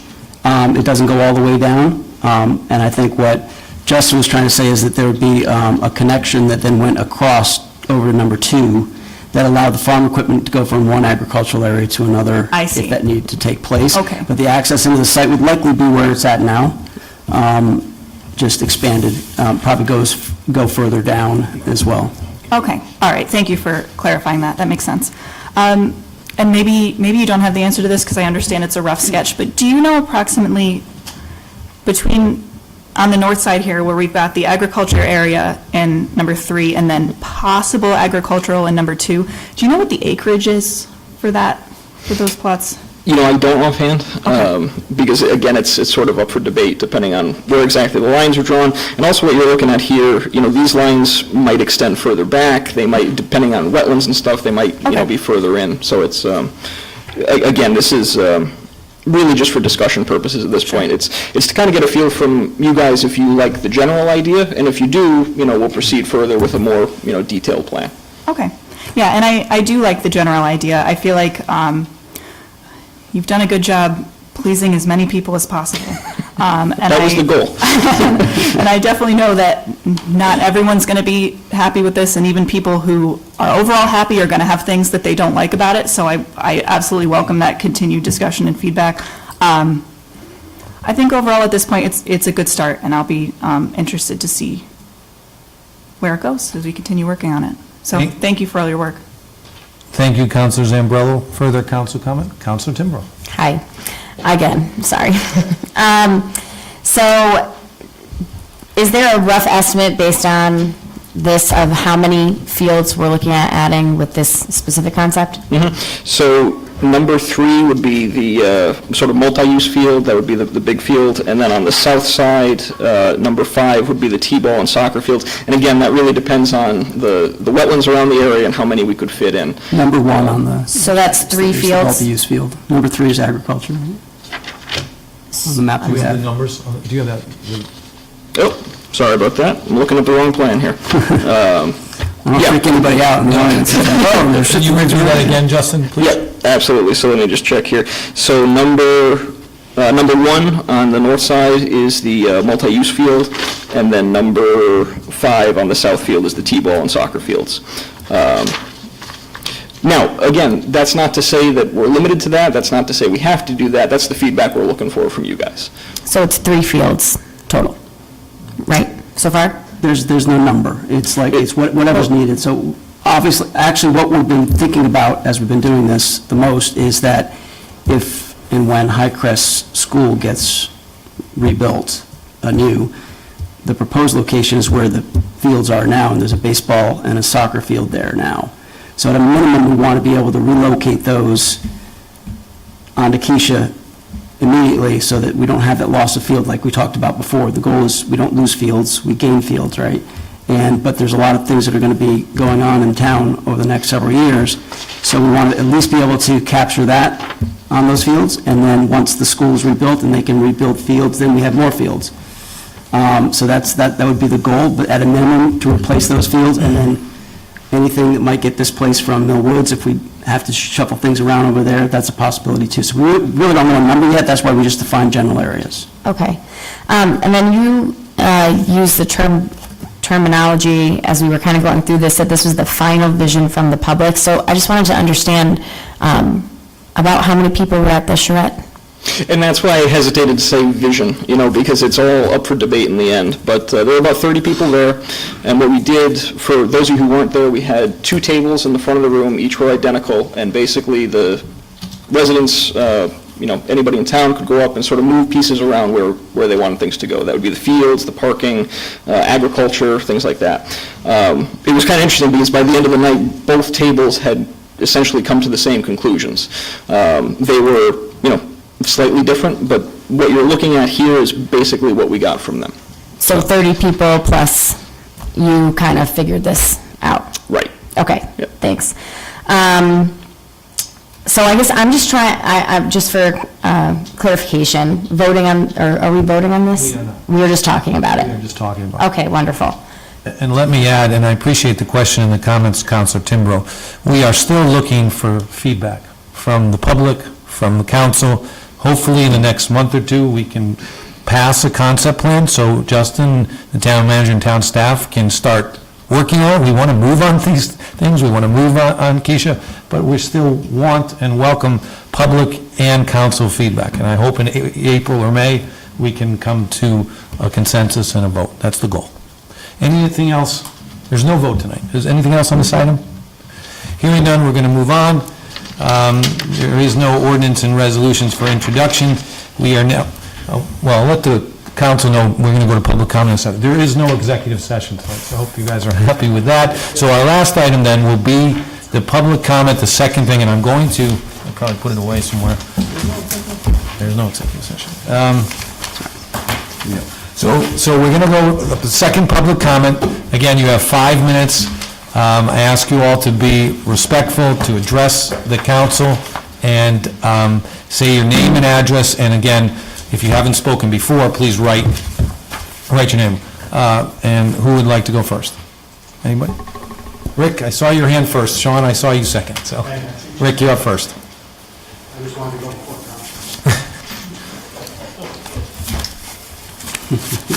Rick Gary, still at 35 Harding Street. It was a long meeting, so I didn't move.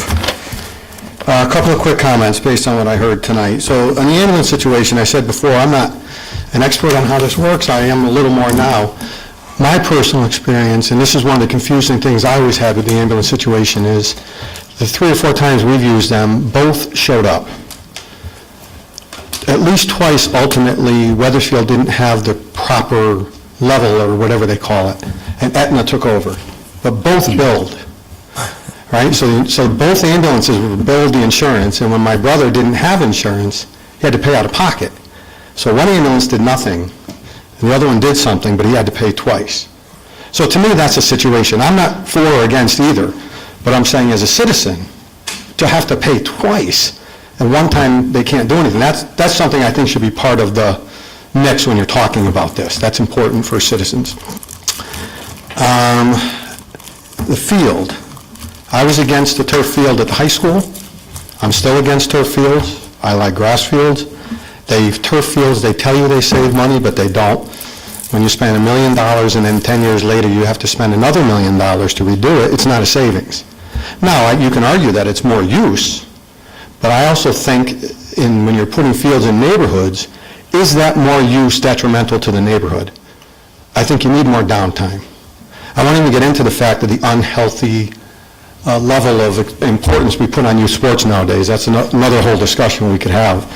But I think I'm really against these turf fields, and I think in a neighborhood, they're not good for the neighborhoods. It's just my opinion.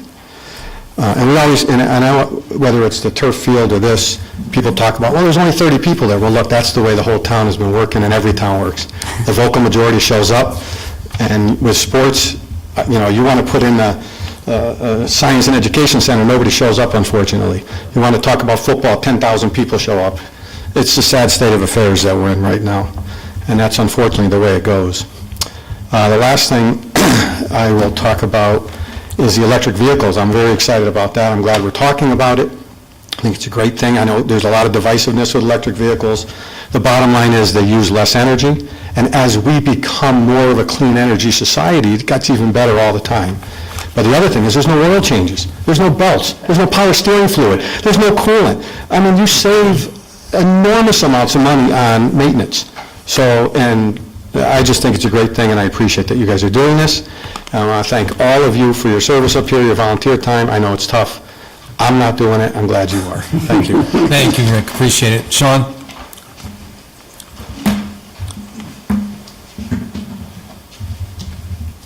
Sean Fuss, 193 Clovercrest Road. First, I'll say that if there is a science and education meeting, I'll be there. I'll be the only attendant. I'll be the only one there. I just want to make a comment regarding Keisha and the turf field and moving towards Millwoods. I was a very outspoken opponent of a turf field at Keisha, and my bias is I live right there. But I will say that when I did research looking into sports complexes, athletic fields, none of them existed anywhere close to a residential area. From the beginning, I agreed with Councilor Forrest that I think that we have a sports complex. We should make it a sports complex, keep it a sports complex. I don't think that the area that is Keisha had any desire to be any kind of built-up complex, which I think at that time was the direction of the council at that time. I do feel as though both issues of what Keisha Farm could be and the turf field got blended together and is a very layered onion. And we have to split this apart, that this idea of going green was to make Keisha something green and natural. And that if we were to go turf, that it would be in another location such as a sports complex as it would fit more directly in. I also would say that, now I'm losing my train of thought, it's too late, it's past my bedtime.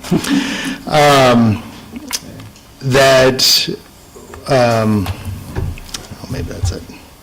I do think that the direction that this town is going with turf, I think that, and these counselors have mentioned that there still is concern, and I think the public still does have concern about the environmental and the health safety for athletes. I think those all are still concerns. I think those are all things that still need to be discussed and brought up.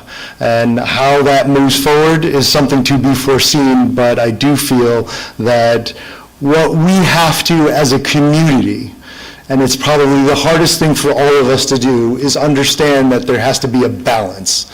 And there has to be a balance of the wants and the needs and the desires for making this town the best that it can be. And if that requires us going down the route of a turf field at Millwoods and grass fields or community gardening at Keisha, that's great, but we have to do in the end, and that is your all job at this moment, to do what is best to make this town as good as it possibly can. Thank you. Thank you, Sean. Further public comment? Yes, sir.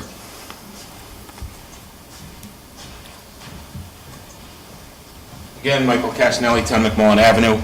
As far as green vehicles go, there is no savings whatsoever because the cost of mining and producing the batteries and disposal of batteries at the end of their life is astronomical. So all the people that like green things, it's not the way for you to go. Second green thing, there's nothing greener than grass. Let the kids play on that. All of us did. We didn't have plastic grass. We got hurt. We got up. We rubbed it off. We played. Let our kids tough it out just like we did. As far as double billing, I don't know if the gentleman's still here or not. The billing is supposed to work the way that the ambulances do it. Is supposed to go through Wethersfield EMS, if I'm not mistaken. Aetna has been fined multiple times for double billing, and it's also Medicare or Medicaid fraud. I don't know if they've been hit with that as much as AMR has been hit. And the other thing that I want to point out is Hartford Hospital does have a monopoly right now on EMS service in this area.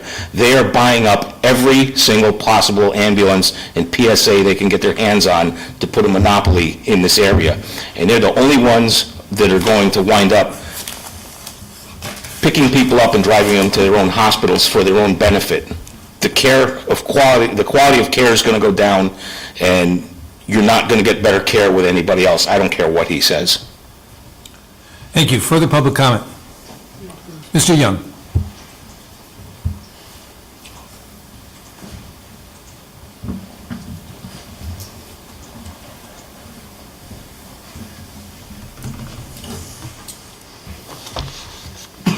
Good evening, Robert Young, 20 Copper Mill Road.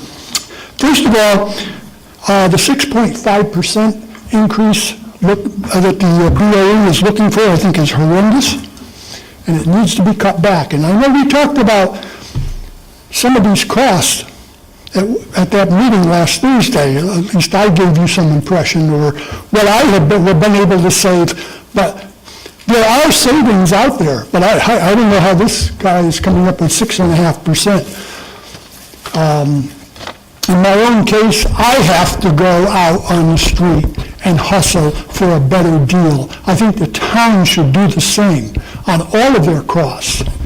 I don't think they're doing that. Next, in reading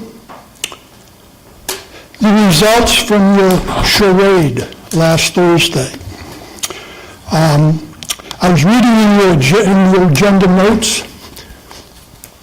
Yeah, it was a charade. Absolutely. You had 30 people show up, and you made decisions tonight based on those 30 people. You also held a referendum with people who did not know what the heck they were even voting for, because you held up the appraisal of the Keisha farm. It was $1.7 million, and the price was $2.4. You have yet to be able to tell me how you came up with $2.4 as a price. And I don't think you'll ever do that. So anyway, in that agenda notes for your meeting you had the other night, the public was opposing artificial turf on Keisha. And they blame the runoff of poisonous chemicals that would harm the children, that would wash off into the brooks, wash off into the streams, and end up down in the ocean. This is what people were saying over the last number of months. And then you switch over to Millwoods, and again, I think someone else mentioned it as well. Who gives a damn right now, right? Who cares about the poison that's going into your Millwoods Park? Who cares now about the water that's going to get polluted with your chemicals that's going to go through the brook, through the stream, down the river, down into the sound? You don't care about that at all at this point. As long as you get a home for your $1.5 million turf field. And I have been suggesting, you take that $1.5 million and that extra money for the parking and put it into a road budget, but you didn't do that.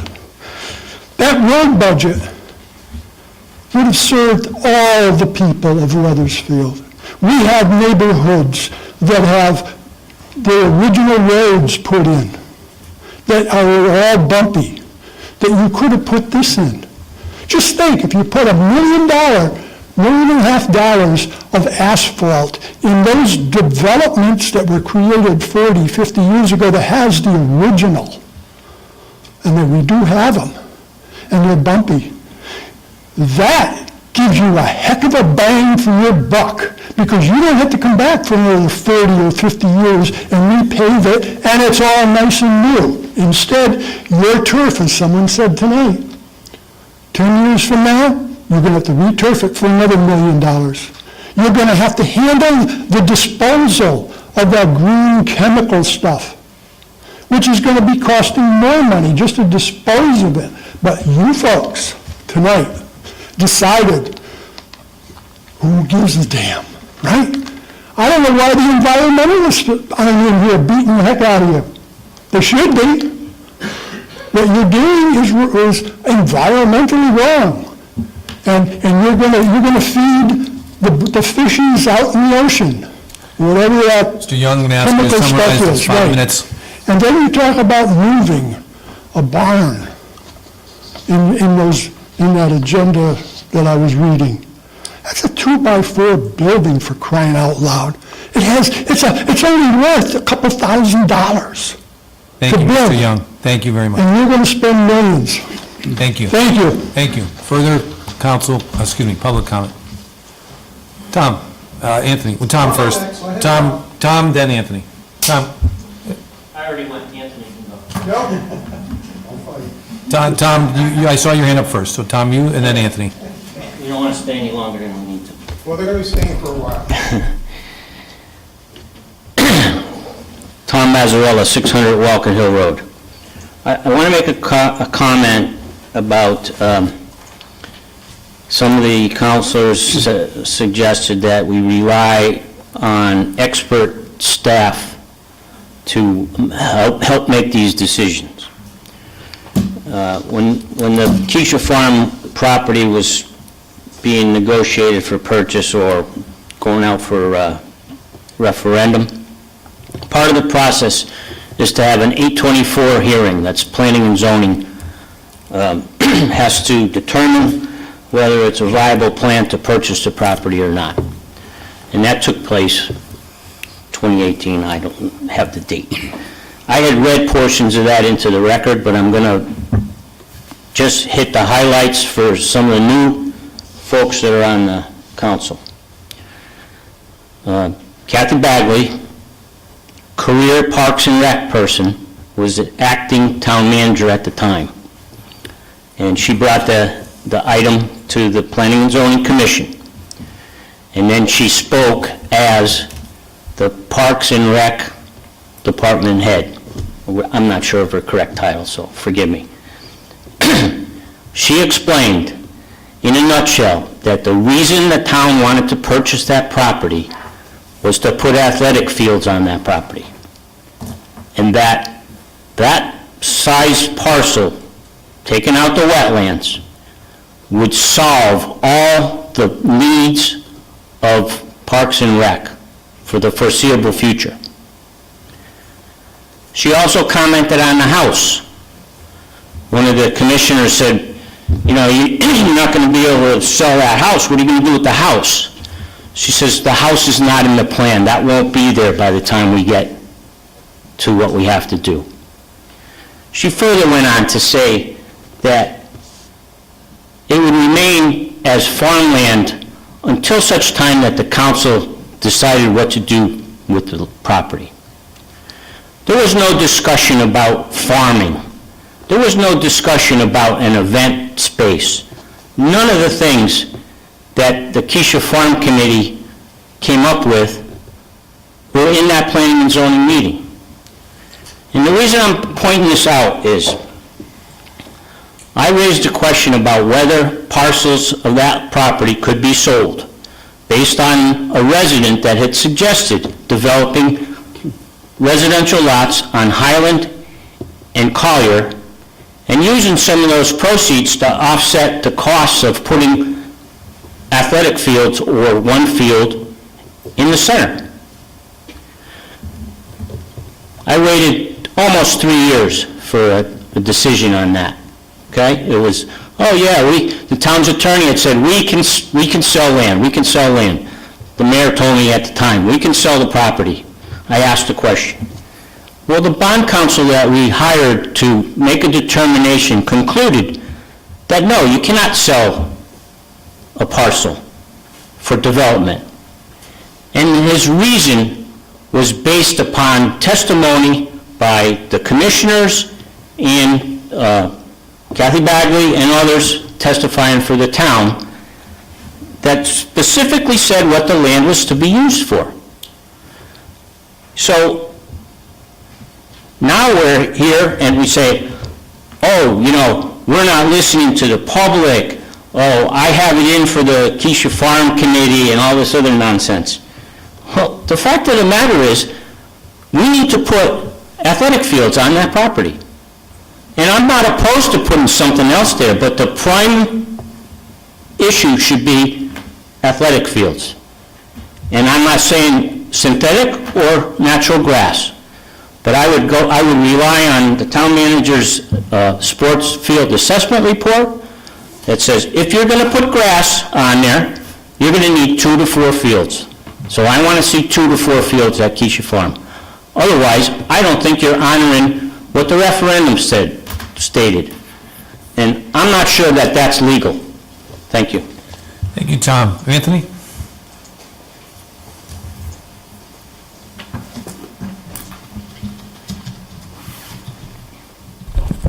Anthony Dignati, 258 Longview Drive, Wethersfield, Connecticut.